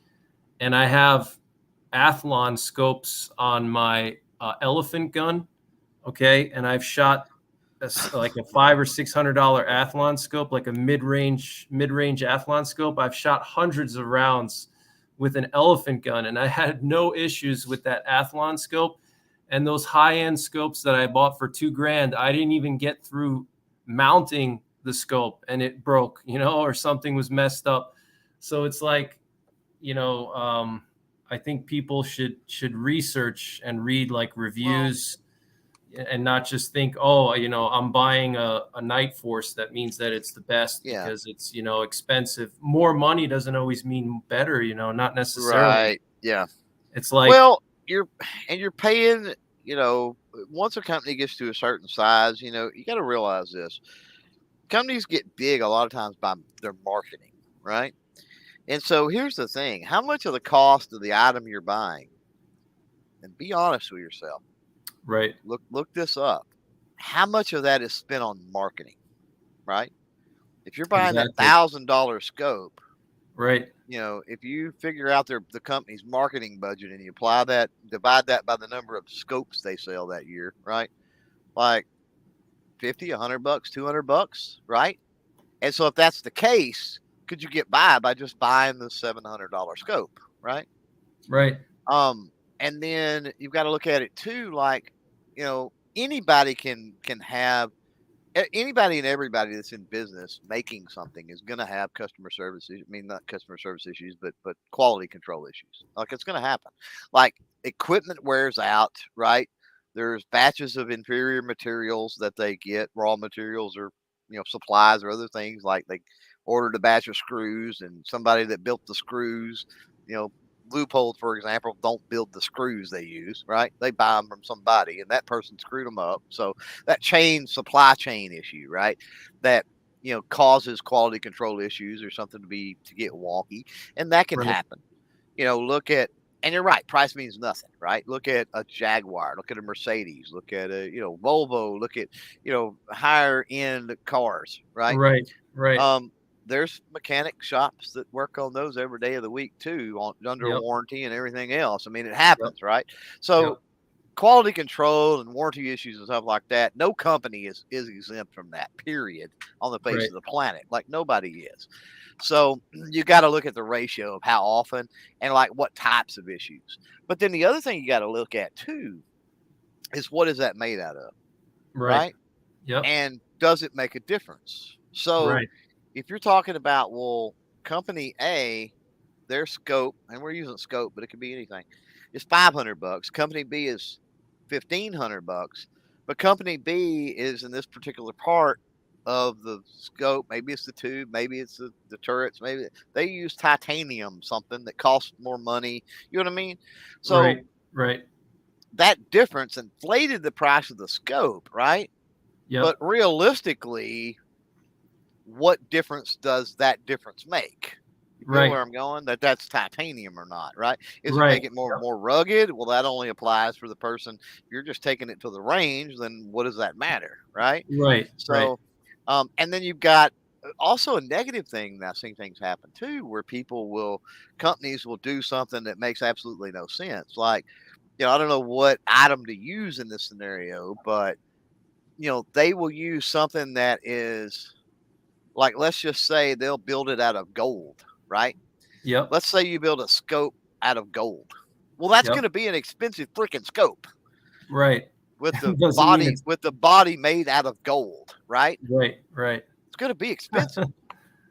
But does that mean it's any better? Like, because it's gold plated, or, you know what I mean? Because the body is made out of gold? Like, no, it doesn't mean any better. But, if you got somebody that's blinging out a rifle, and they've got the money to spend on that, and it goes well with the gold plated bolt handles and the other things they've got on their rifle, why not? Right. Yeah. That's a great point. One thing that really infuriates me, I noticed a lot of these, especially for ARs nowadays, they use aluminum screws for the mounts or for the rings. And I just can't understand why they use aluminum screws. Like, you can't torque them down at all because they just strip, or they're just, you can't even use regular like thread locker, because the thread locker it has to be a ferrous metal. So like aluminum, a regular thread lock won't work. A lot You of need people like don't know that. Yeah, that's a good it point. A lot of people just don't know that. frustrates me. Yeah. It's like I don't understand it. Like, why not just put steel screws? It's just They do make anti-seizes and thread lockers that do work with aluminum. yeah, they do, but it's But it's special. It's not the right. normal stuff. Yeah. Yeah, I learned that real quick with Browning buck marks and the top rails and the stuff with those in aluminum. Yeah, it can be a pain. It's a lot easier to strip them out and stuff. It's Yep. just and you can't. Well, and they seize up worse, right? Right. Yeah, and if you're trying to get it out, like let's say you want to, for whatever reason, take your scope out of the mount, and you have aluminum screws, and it's you might have put some kind of special thread locker in there, and then you're trying to get it out, and it's tight, and you might strip it, and then your whole mount is screwed. Your whole mount is screwed because of the screw. I've got a jig set up, as a matter of fact, that I built specifically for buck marks in the top strap and the rails. Okay. From rounding heads or because that's typically what's happened. They're hex and they're so tight that it'll round on you, and then you're screwed. Like, what are you gonna do? So I've literally got a jig to drill the head off, right? Oh, okay. To then be able to turn around and get a pair of channel locks or something on the body of the below it. I'm saying the body of the screw and actually break it loose that way, and then back it out. But that happens very often anymore because I years ago I found some aluminum anti-seize, and I tell people that with buck marks. I'm like, use aluminum anti-seize on your top strap and your sight screws, please God. Especially if you're constantly taking them apart and cleaning them and stuff like that, because you're going to end up rounding a screw and it's not going to be good. Some good advice there.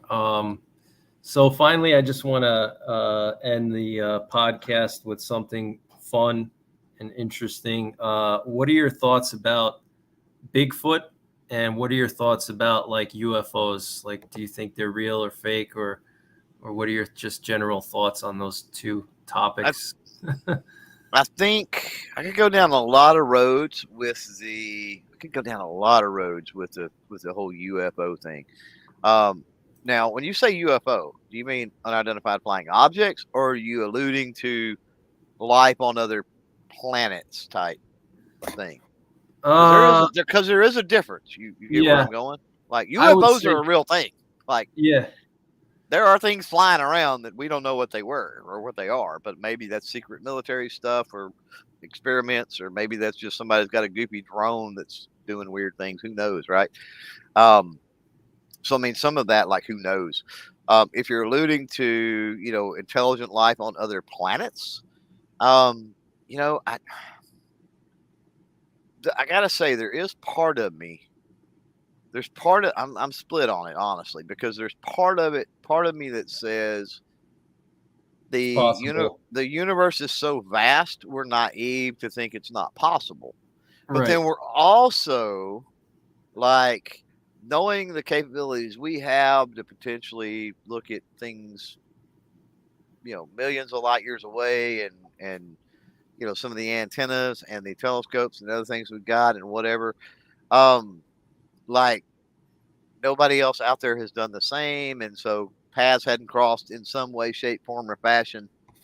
And then you get into even a theological argument when you get into that, right? Like, okay, if you're a believer, right?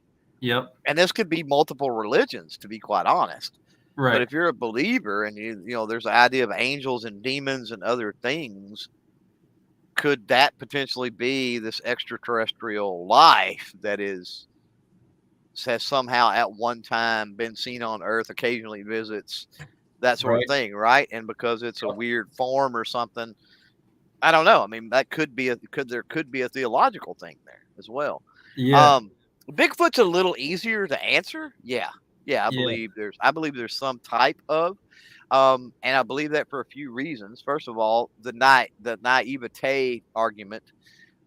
we find things in the oceans and in the jungles all the time that's like, holy crap, we thought this was extinct or we never knew this existed, right? Yep. And true, Bigfoot is big. And true, there's been an awful lot of hoaxes, right? But I believe it would be naive to say we know every single thing that walks the planet and blah, blah, blah, blah, blah, blah, blah, right? Yep. And if we're talking about something that is semi-intelligent, you said it earlier, just talking about bears. I mean, for the most part, they don't give a crap about people and they want to be left alone. So if you're talking about things that are semi-intelligent, they're probably smart enough to stay away from people. They don't want to be found. And, if they're smart enough to realize that they don't want to be found, then it's going to be even harder than some random bug in the, you know what I mean, in the jungle or some random fish in the ocean. Right. Well, they're primates too, so they're not just. I mean, even bears are pretty smart, but you're talking about a primate, so they're many times smarter than a bear. So they would be able to, avoid people and think, strategize and stuff like that. And there are stuff in the fossil records that could be, considered Sasquatch. Well, there was the Gigantopithecus it was actually the real Bigfoot. If you look up Gigantopithecus, it was actual real. Right. And so the theory is that they went extinct, after the Ice Age. Yeah. But even the depictions, I mean, keep in mind that when, you talk about that, I'm not even going to try to say that word, but I know that's exactly what I was alluding to. But, when you see the pictures of that, you see the fossils and you see the pictures of that, the depictions and stuff, you got to keep in mind of something, that evolution, things evolve, right? So a modern day Sasquatch or Gigantopithecus or whatever you just said, right? It's not necessarily going to look the same, right? Right. So, the things that are supposedly seen occasionally, again, a lot of hoaxes out there. But, some of the things we see are the people that really, spend their life in search for Sasquatch or whatever, think that it looks like. I mean, it could look different. It could be a little smaller. It could be, not as much muscle mass. It could be less hairy. It could be, there's all kinds of things. You don't know how it's evolved over time, right? Yep. And so, you got to think about that too. Like, does it, if we end up finding Sasquatch, is it even going to look like what we thought it looked like? Right? Maybe not. Do you are there any, like, in your area? You live in the countryside, obviously. So have you heard any stories in your area, or there's a lot of sightings in Texas, I think. There's not. I mean, pretty much everything that's ever been talked about around here is it's thrown off as, people that are drunk in a hunting camp or, some crazy, you know what I mean? Like somebody, they don't know what they've seen. And there's a lot of times that the people walk around, they know people have game cameras up, and they'll jack with each other on deer leases and different things down here too. That's, some crazy stuff where a shadowy figure in the, they're out in the tree line or something, weird like that. So that happens too. So I've never heard of anything around here that I thought as legitimate. That being said, I mean, until I see one with my own eyes type thing, it's like, I don't know. Right. Yeah. So you're kind of like open-minded and you're not one of those. Well, again, we would be naive to think that, because we know it. I mean, there are things found all the time that we thought was extinct, or we never even knew existed. Yeah. Right. Yeah. So, I can't even remember what it was. It was some. Well, there was the giant squid. Remember the giant squid. The Komodo dragon. Oh yeah, the Komodo dragon. It's like a fairly new thing. Like, and who doesn't know the Komodo dragon at this point, right? Yeah. But that was only like 100 years ago or something. Yeah, people thought it was like some kind of. And it was like a mythical thing that, like, what was this? There's dragons. What? There's not. And it ended up, what they were talking about, all these reports ended up being the Komodo dragon, and they found them, and they're like, oh, okay, well, here's what they were talking about, right? Now, was it a flying dragon that breathed fire and all this kind of other stuff around it? No, it wasn't. It was, and Komodo dragons get pretty big, don't get me wrong, but But it wasn't anything like the sailors and stuff that originally were spotting those, right? It wasn't anything like they described. And so, if we do run across Sasquatch, I think just be open minded and prepared that it's probably not going to look like movies and Wait, television and right. everything else is said. It's probably going to look a little bit, at least a little bit different. That's a good point. Yeah. But That's honestly, I kind of hope we never find them. Like if they are real, right? If there are Sasquatch out there, they're the hide and seek champion at this point. So like, I hope they stay hid. Quite honestly, it's like, how's that going to change our lives if we know if Sasquatch is real or not? I mean, does it really change our lives to know that Sasquatch is real? I don't know that it does. yeah. I mean, it's not like aliens or something that would be something that would like really But change would it? everything. But would it? I don't know that it would. There's I some don't. awful weird humans on this planet, bro. So I don't know that aliens are. That Yeah, may be that may be normal. Aliens may come down and you go, man, can you take me back to your planet, please? Because these people down here have lost their ever loving minds. yeah, that's a good point. Yeah, it's an interesting topic. I always like to ask people, what their thoughts are about that. It's just, especially like someone who's like an outdoorsman. I always like to see Yeah. where people stand. Because you spend a lot of time outdoors, and eventually you wonder if there's something out there. So lurking around at night or whatever. So I don't, I don't know. I don't have a lot of fear of things. I mean, there are people that legit like fear aliens, right? And I'm yeah, like, if there is an alien race, if they're extraterrestrials, they're capable of traveling close to the speed of light, or being able to, they've already mastered warp technology and all this other stuff. Like, we're an ant farm to them. Let's be honest. Like, and do yeah, you pay attention when you're walking along? Do you pay attention to ant colonies and stuff? You don't, right, right? Like, you pay yeah, no, unless you're standing in one, obviously. But other than that, you basically avoid them. If you're walking in the park, right? And let's just say you're the alien, the park is the universe, and you're walking in the park and there's an ant farm. Are you going to step in it? Are you going to mess with it?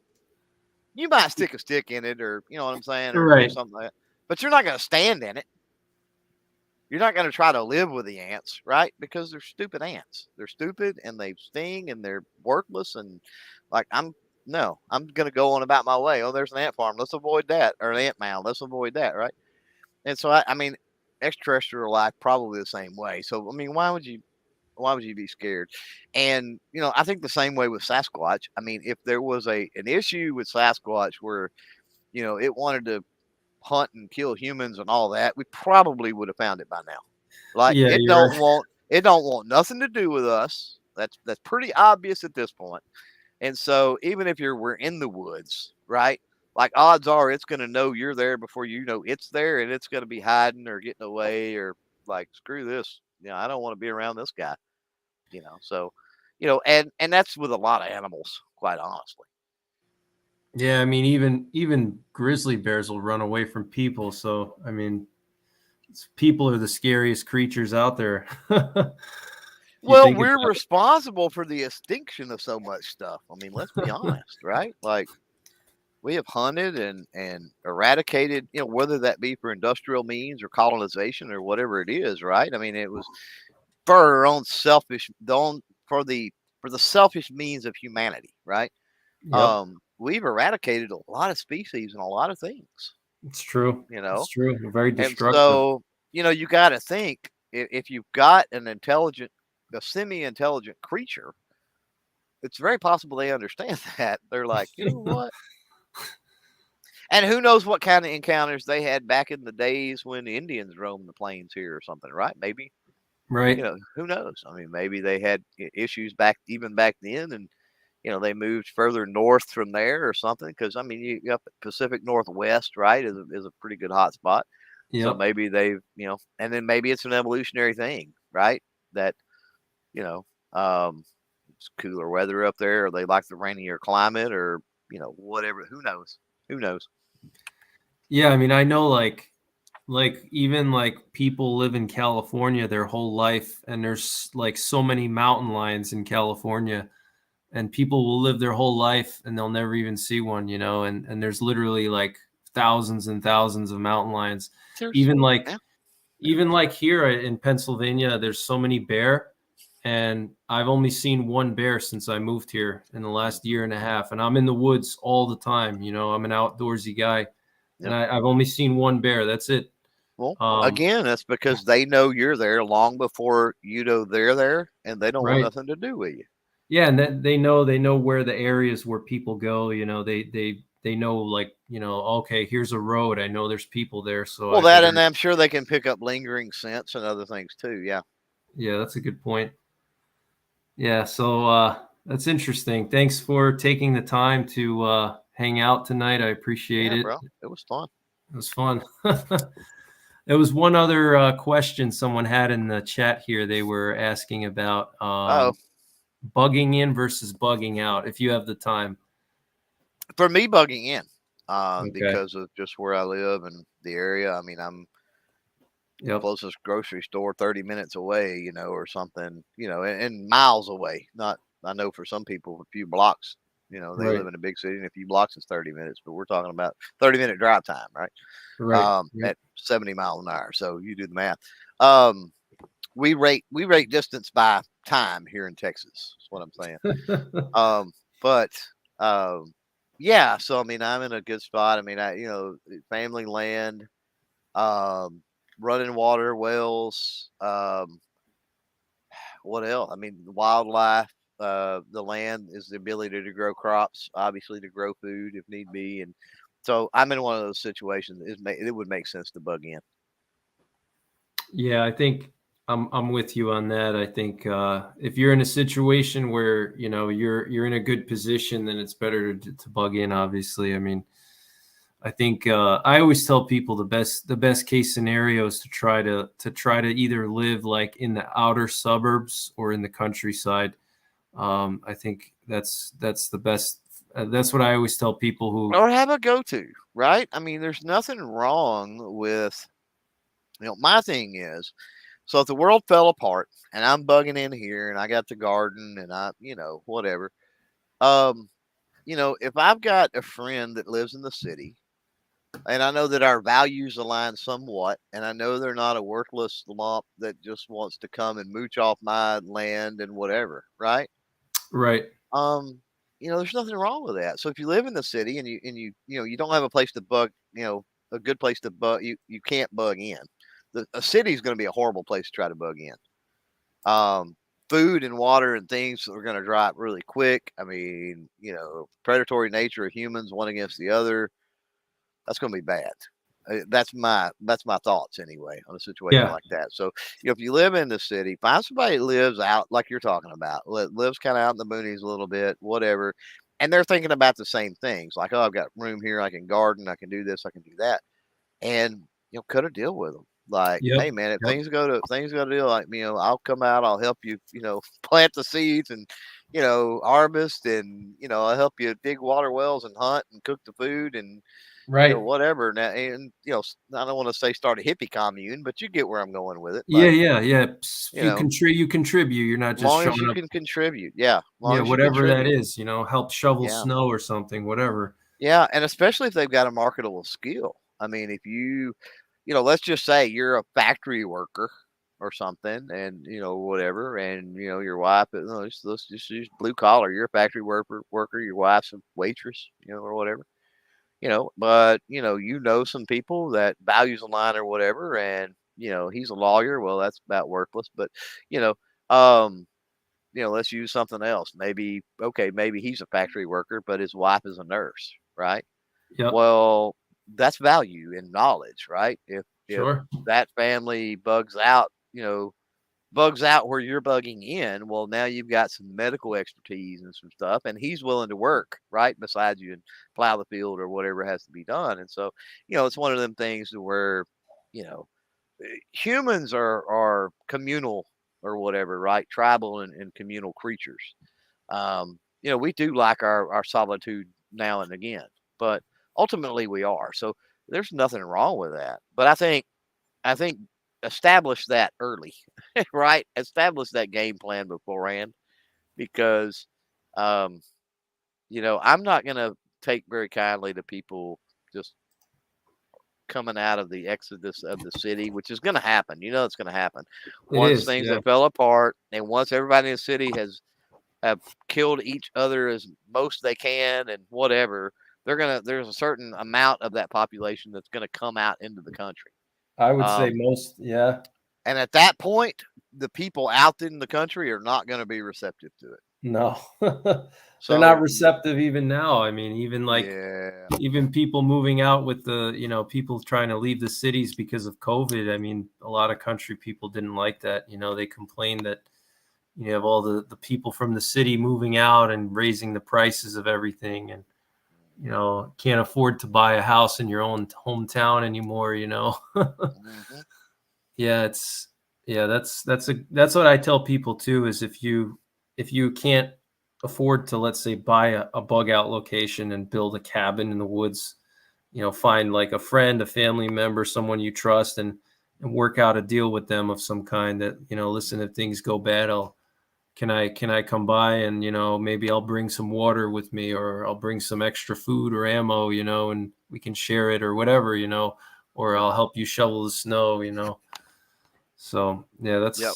that's a good, Long as you, long definitely. as you, yeah, as long as you help out, as long as you play a role, like I said, as long as it's pre-established, then Yeah, yeah, pre-established. I don't have a problem with that. Like we will do best. Can you do okay with just your family, right, and survive? Yeah, but when you talk about, life also needs to be somewhat enjoyable, right? We need people to talk to, people to share experiences with, people to distribute workload, right? That's why there are so many people that are so vital in the workforce nowadays, right? No matter Yep, what you do out there, right? You're a vital part of the workforce, and you make the world go round. And when the world falls apart, there's still jobs that need to be done, right? And people yep, need to do those. And if you have certain people that have marketable skills, or certain people that do those better, or even people just willing to do those, right? Well, that helps out, everybody around. So, there's nothing wrong with building up those hippie communes in a situation like that. Why not? yeah, yeah. That's a good point. Yeah, I think even there would be an exodus of people from the cities even before, because once people realize in the cities that there's no more water, there's no more food, they're gonna be like, why am I here? I mean, there's no point for me to stay here. I'm gonna venture out, see what's out there, and maybe whatever, take my chances. Yeah, but you're gonna have interstates, roads that are gonna be clogged with abandoned cars where they've run out of fuel because there's no way to get fuel, and they don't even realize that. Yep, And then they're got to strike out on foot. Well, then you die from a heat stroke or the cold, or because they're not prepared, right? yep, A lot of people in the city, and I hate to stereotype this way, but a lot of people in the city, they do not understand prepping from a survival standpoint. They don't understand some of the basic things that they would need. Like I got to get out of the city. But it's wintertime, or wintertime's coming soon. It's likely to start getting cold. I need some coats and blankets to pack. I yeah, need to grab that stuff and go, not my speedo and my wife's bikini. yep, Um, you know, and they don't have that mindset, right? And yep, so the elements are going to get them. Wild animals, right? I mean, it's going to be potentially that. yep. That's You that's got so you got true. so many that you know Rattlesnakes, the bears. avenues, yeah, and they're unaware of those things, right? They live in the Yep, city, so if they're unaware of those things, and deterrence and avoidance of them, and other things, and what to look for. So I mean, that's going to be problematic as well. um yeah, I feel for the folks that have to live in a city like that. yeah. it's I mean, I think for a lot it's of people, oof, it's not by choice. I mean, it's not some people it is. I mean, some people love the city, but I know a good amount of people that just love cities. They like right. the urban lifestyle, just like me and you like the country lifestyle. That's fine. Everybody's different, but I know a Hmm. lot of people too that they have to live there because that's where their job is. And Hmm. that's just their situation. But Well, and there's the potential to bug in the city for people that are I mean, there is some potential there. I There mean, is, there's yeah, ways to think out of the box and do that. I mean, sure. if if you're talking about a 3, 4 story building or something like that, if have a way, hydroponically to grow vegetables in there, you could, you've watched a lot of movies. We all have of different, afterworld events or whatever. Yep, And rooftop gardens and yep. there's ways that you could bug No, in you the could, city. yeah. So it's not like it's not impossible. But, No, yeah.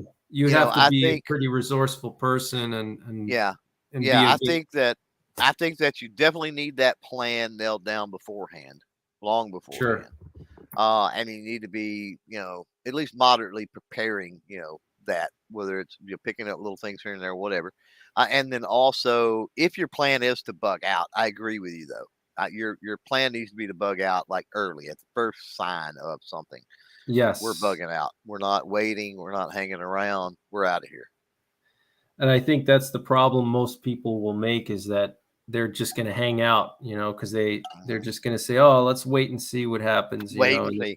Yeah, and that's And gonna by be the it's gonna time be you too wait and late. see, it's yeah, exactly. Yeah, it's gonna be too late. Yeah, yeah, we see So, that already with oh my God, man, when Hurricane Ike, we had what Hurricane Sandy, I think, and Hurricane Ike here, okay. and Yeah, they Sandy people was knew forever. They were like, oh, I'm just going to wait it out. Yeah. you need to evacuate, da da da da da, talking about the Houston area, and then everybody freaks out and jumps on the road, right? And I mean, literally, there was cars stranded. They ran out of gas because traffic was bumper to bumper for hundreds of miles, and they were, they had the National Guard literally out trying to give people water and snacks and different things that were stranded on the interstates, and I mean, Yep. it was horrible, right? And so, seeing that kind of issue just with a hurricane, like real life, it's already happened. It's what's coming. I mean, that's just a precursor. Yeah, I know like here in the Sandy didn't really hit this area where I am, but I know when I lived in New York, I was like not too far away from New York City. I was in a rural area, but I was still like, a couple hours pretty close. And I remember people on like Long Island during Sandy, it was like Mhm. total panic.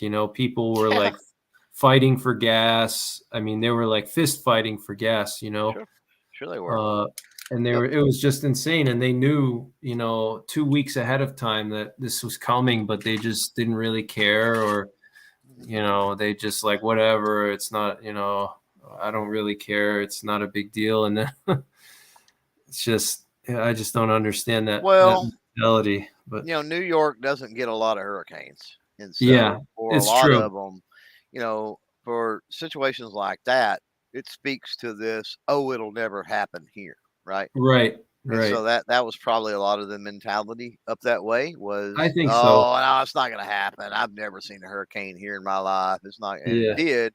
And then there they were caught in the middle of it. Well, you know, uh, uh, you know, a, a, a world end, society end situation. Nobody's lived through that. That's on the right, planet today. And right, so it's real easy to say, oh, it'll never happen. And it may never happen. They may, right. I hope it doesn't, I hope you not know, either. but, that's not good enough because what if it does? That's the question you got to ask. Is what if it does? Yeah, it's just like insurance, it Hmm. doesn't really, and if you think about how much it really costs to stockpile, at least a couple of weeks of food and water, it's not really that much when you compare it to the cost of your mortgage or your car or something. And Right. it's just like it's insurance, hopefully you never have to use it, but what if you do? You'll be thankful that you have those cans of Well, tuna. and we've talked about this. I don't know if it was on my podcast or where we talked about it, but there are ways to prep while at the same time using what you prep through the rotation, right? Right. So, Yep. like, if you go to town and you need a can of beans, buy 2 can of beans instead of one, or if you need 3, buy 4, right? and then just keep those rotated and eat those, but replace Right. them as you if you go to town and okay, I need 1 can of beans, so I'm gonna go to town and I buy 2. Well, like I said, again, make sure you keep things rotated out. Well, the next time you need beans, right? A can of beans is wrong. You should probably be getting dry beans, but pick your vegetable, I guess. Anyway, um, next time you need a can of beans, go to town, you buy 2, right? Next time you Exactly. go to town, you buy 2. The next time you go to town, to buy 2, and you're slowly adding a can. You know what I mean? Right. Yeah, that's what I tell people. Just get a little extra each time you go grocery shopping, Hmm. grab a little extra here and there. And it's stuff you eat. It's stuff you're eating regularly, right? Right. And so even if it's a situation where you just got to bug in for a couple of days, or a week or 2, or Right. fairly short term, right? Right. You're good. You're good. And not only are you good, but you're not having to eat bugs, crickets, worms and stuff. And you know what I mean? So you actually have stuff you normally eat there. So, Yeah. it's a little more enjoyable. I don't want to say it's enjoyable to have to live, without power for a week or 2 or whatever. I mean, it's going to be fairly miserable either way, but that's one less thing, right? That's, that's, um, that's horrible about the situation. You're like, oh well, we haven't had power for 4 days now, but we're eating good, Yeah, you don't have to worry about it. That's the right? big thing. You don't have to worry about, oh, what am I going to do now? There's, my grocery store is closed and my fridge is empty. You don't have to start freaking out. Have you, this will be like the last question. So you live in Texas, obviously, you guys get hit with a lot of hurricanes. Have you, Wouldn't say a lot, but yeah, not as much as Florida, but you get, I mean, from a northerner's perspective, you get hit a lot more oh than we. yeah, yeah, yeah. The With, Gulf is the breeding ground, obviously, with all the warm water and yeah. so like you, have you ever been like, have you ever lived in a part of Texas that got hit bad? Like, have you experienced anything like having to, deal with like a massive hurricane of some kind? Like, No, the worst where I'm sitting, right? I'm inland far enough, right? The worst that I've ever seen in my lifetime was, like I said, I believe it was Ike. And I'll okay, tell you, before Ike hit, and they were saying again, this was the silliness of the people at Houston that blocked up the highways and all the other stuff, right? Before Ike hit, and I'll never forget this. I had a little generator, and I was like, you know what? We ought to get another generator. This was on a Sunday, and at Woods Farm and Ranch stores where I got it. I got there, and they were literally, they were closed, but they hadn't locked the doors yet. And I said, "Hey," I said, "I'm just here to get a generator. If y'all have generators, I'm literally walking to the generators, loading that on a cart, and checking out. Like, do you mind?" And they're like, "Oh no, that's fine." Of course, they locked the doors behind me, so nobody else got in. But I right, went over there, picked out a generator, right, another generator, and I still have both of those generators. As a matter of fact, take care of your stuff, and it'll last anyway. Um, and between those two generators, um, we had lights. We were watching at the time. I had DirecTV or Dish Network. We were watching satellite TV as the hurricane came over, and you know what I mean. right, Now, obviously, the lights were out with the wind and everything long before it got there. But we were not in a bad area. But I mean, south of us, I would say by a couple of counties, maybe or so south, there was a lot of bad flooding and wind damage, and I mean it was pretty bad. But we fared pretty well, but that's the worst it got, and we were without power for I'm gonna say a week, probably at least a week. okay.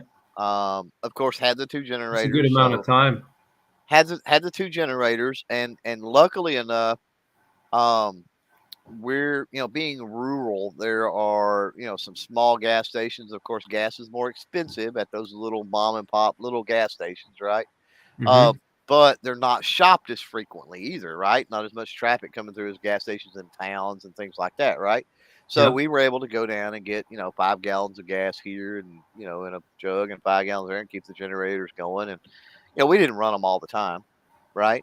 Mainly run them at night because it come through and it was in a warm part of the year. that I Yep. remember. Just to And run the so AC a little. that we can run the AC, and we all hold up. We all, it's you adapt, right? So like we all held up. I think we all got in the living room, right? Put slept on the couch, air mattress on the floor, and we all kind of hung out just in the living room area or whatever, right? Mm-hmm. For that, and we did the same thing. We had a really bad. We don't get snow a lot, but we get ice storms occasionally.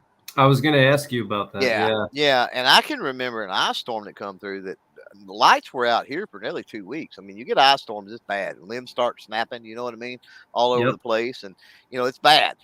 And so there was limbs everywhere down. It busted, but took down lines down just everywhere. So bless their hearts, man, the linemen that had to work on that stuff for 2 weeks. But anyway, it was about 2 weeks. It was probably a good 10 days. Well, And it was cold, right? I mean, it was an ice storm. It was cold for that whole time. But again, between generators and all like holding up in one room, shutting off basically the rest part of the house, it was cold as it could be to try to go to the bathroom. You know what I mean? But put right. blanket ups over the doorways and things like that, and try to keep the heat in that one room, as long as you can. And everybody was in the one room, and do what you can, and it worked out. Wasn't a problem. And you guys had that what was it, that big Arctic blast? Was that a year ago or 2 years ago? I can't remember. Yeah, the one that shut down all the windmills and all And the there was like stuff that time. Yeah, 100 people died or something, right? that was that was when the Glock got buried under the snow. Was that? Oh, okay. Yeah. Oh, wow. It wasn't as bad here as it was other places. It wasn't as bad as the time I was talking about, right? Where we were that without lights for 10 days or 2 weeks, but we were that without electricity a few days, probably with that or something like that. But it wasn't quite that bad here. Um, what happened for the most part was maintenance on the windmills and some stuff like that. There wasn't really a lot of power loss because of downed lines, right? It was power loss because of the wind farms and the windmills freezing over and things like that was a lot of the power loss that happened. And Oh, so I see. those people in that area were not, they weren't prepared for that kind of thing. Yeah. Where we live, we're prepared for it, you know. But that time we were prepared for it, and it was honestly, it was a nothing burger for us. I mean, Oh, wow. like I said, it was cold for a few days, but we might have been without lights for a couple of days at most for like 48 hours. Wow. So it looks like you Yeah. dodged a bullet there. Yeah, we fared pretty well here. We're in a pretty good spot here for most everything. I mean, we got to worry about an occasional tornado, but even then, in the last few months, it's really weird. Where I sit, there is we call it's called a mountain, but it is not a mountain. It's a hill. Um, by anybody else that lives in any other part of the country's definition, it is certainly not a mountain. But either way, I don't know what the elevation is on it, but it's certainly higher than the ground around it. And so we live kind of on one side of that. And so when weather patterns come across, I think that saves us a lot. It's very rare that we get a tornado in my exact area, and it's because of that hill. It kind of disrupts the weather pattern a little bit. Right. It's like Now, a shield. It's like a wall. yeah, yeah, but what happens is, and it's really crazy because this has happened twice in the last few months. I've been watching. We were supposed to have really bad storms, and we did. Had really bad storms about a month or two ago that come through the area, and then really bad storms like was it yesterday or the day before that came through the area. And I was prepared, I had watched like all the conditions were right. Like, okay, we need to be watching this. And again, it was a nothing burger. What happened though is it was really weird. The weather pattern came through supercell and all, was this way. It hits the hill or whatever. It disrupts, and then like 20 miles northeast of here, when it forms again, there's a tornado. Oh, so wow. like we're okay, Crazy. right? But like 20 miles northeast of here is not, because that supercell will form again. It'll come back together, Right. sort of. And so, like I said, we're in a really unique spot for almost all types of weather. I mean, it doesn't typically get super cold and icy here. It doesn't typically get. We don't typically get bad hurricane damage, and we don't typically see tornadoes. So, and then we, like I said, high enough ground. We don't got to worry about floods or much of anything, honestly. So, we do really well. That's good. Now, the only thing you have to consider is also the nuclear war targets. How close are you to? Well, you don't have to tell. You don't have to say. Not very far from any major city, if that's what you're asking. No, there's Texas has like two big targets. They have the Pantex plant, which is in Amarillo. That's the only place in the country where they assemble nuclear weapons. Mm-hmm. So that would be like a target if there was ever any kind of war. war. That's like 10 hours away. And then you have Dias Air Base, which is where all the B-52s are. Mm-hmm. And those are two big targets right there in Texas. Nice. Where's Dice? Or Dice. It's trying to think. It's I'm trying to think the name of the city nearby. I'm trying to Google it now. It's like central Texas. I'm trying. Yeah, that's Abilene. That's going to be south of Amarillo. Yeah, so that's another 8-10 hours away. Yeah. Okay. Yeah. So then you're good. Both of those are 8 or 10 hours, roughly. Definitely west and a little bit north of where I'm at.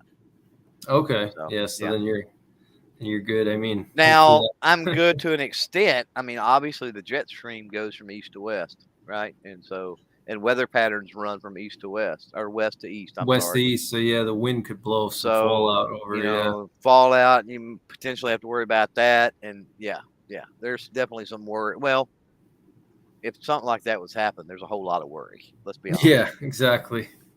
Yeah, it's just something. Just at least you're not right there. You're not like. Yeah. 2 miles away or something. And that's what I'm saying, talking about, mass exodus from big cities. Like I live in a really weird spot. I am 2 hours plus. And I say plus because, just depending on how you go, it could be 3 or even 4 from closest cities, 2 hours plus from Shreveport, Louisiana, Dallas, Fort Worth area, and Houston. So I kind of sit like right in the middle sweet spot of all of those distance wise. So, okay. Oh brother, where art thou? He's like, oh, I can get you that. It'd be 2 weeks. He's like, oh, I can get you that. He's like, oh, isn't this a geographical oddity? 2 weeks from everywhere. That's what I tell people. I'm like, I'm a geographical oddity. I'm 2 hours from everywhere. That's actually a good spot to be. It's, usually very quiet, and it sucks when you want a night out on the town or, right. Yeah, you're limited like that. But, but yeah, I mean, it's great for comfort and honestly, the cost of living and just a lot of different things here is it's home, man. What can I say? Yeah, I know exactly what you mean. Cause I'm kind of in the same situation. I have, like Pittsburgh is like 2.5 hours away. And that's like, driving like fast, no traffic. And then Philly is like, I think it's like probably like 4 hours. So, and then New York City's like, probably 8 hours or 7 or something like that. So it's so much better being further away, especially from like New York City, cause that's like a massive city. It's like 8 million people. And it's just so much more relaxing, being away from that. So. Oh, I can imagine. Yeah, I get it. I get it. I enjoy going, and travel for shows or trips, going to places and stuff like that. I enjoy that for like the short term. Yeah. It's nice to be able to go out and stuff. I don't want to live, I'd go by the subdivision housing places where you literally like you have a 10 by 20 backyard or something. And it's like, you're right there. Like you can literally like reach out and touch your neighbor through the window. And it's like, I could not live like that. Like I'm my 1, 2, 3, 4 or 5 closest neighbors are all family. So, I mean, this is all like a family plot, right? That we live on. And, we're talking, nearly 50 acres total. So, and we're all spread out on the plot. So, you know, yeah, it's wonderful. People make it's a country thing. People go, yeah, I can go pee in my backyard, and I'm like, yeah, I can pee in my front yard. So there you go. And Yeah, do you know, quite regularly, to be honest with you. I use the bathroom outside more than I do in the house. My wife gets so mad. She's like, "What are you doing?" She'll walk outside, and like I said, I don't got kids, right?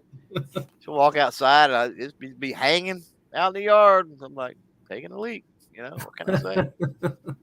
I had to it's those go, man. simple things. I Yeah. had to go. Watering the grass. Yep. Saves the septic a little bit, right? Less wear and tear. Right? Yeah, yeah, right. Less water use. Yeah, yeah. Well, thanks for showing up. It was great to have you on. I enjoyed chatting with you. Yeah, yeah, it was fun, man.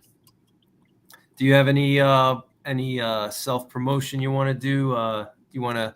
I mean, I've kind of already. And yeah, now that you mentioned it, yeah. Let me get you a link if you don't mind for the side chat here. Yeah, sure. So Ghost Tactical, Ghost. Yep. He and I have put together. We do this. We did this a couple years ago, but we've got a little sweepstakes thing going. And so, what it is we've got 200 stickers, custom stickers that we made, and we signed and numbered all of them just so that they're legit, limited edition. We felt like douchebags sitting around signing 200 stickers, but we wanted it to be legit, like they were limited, right?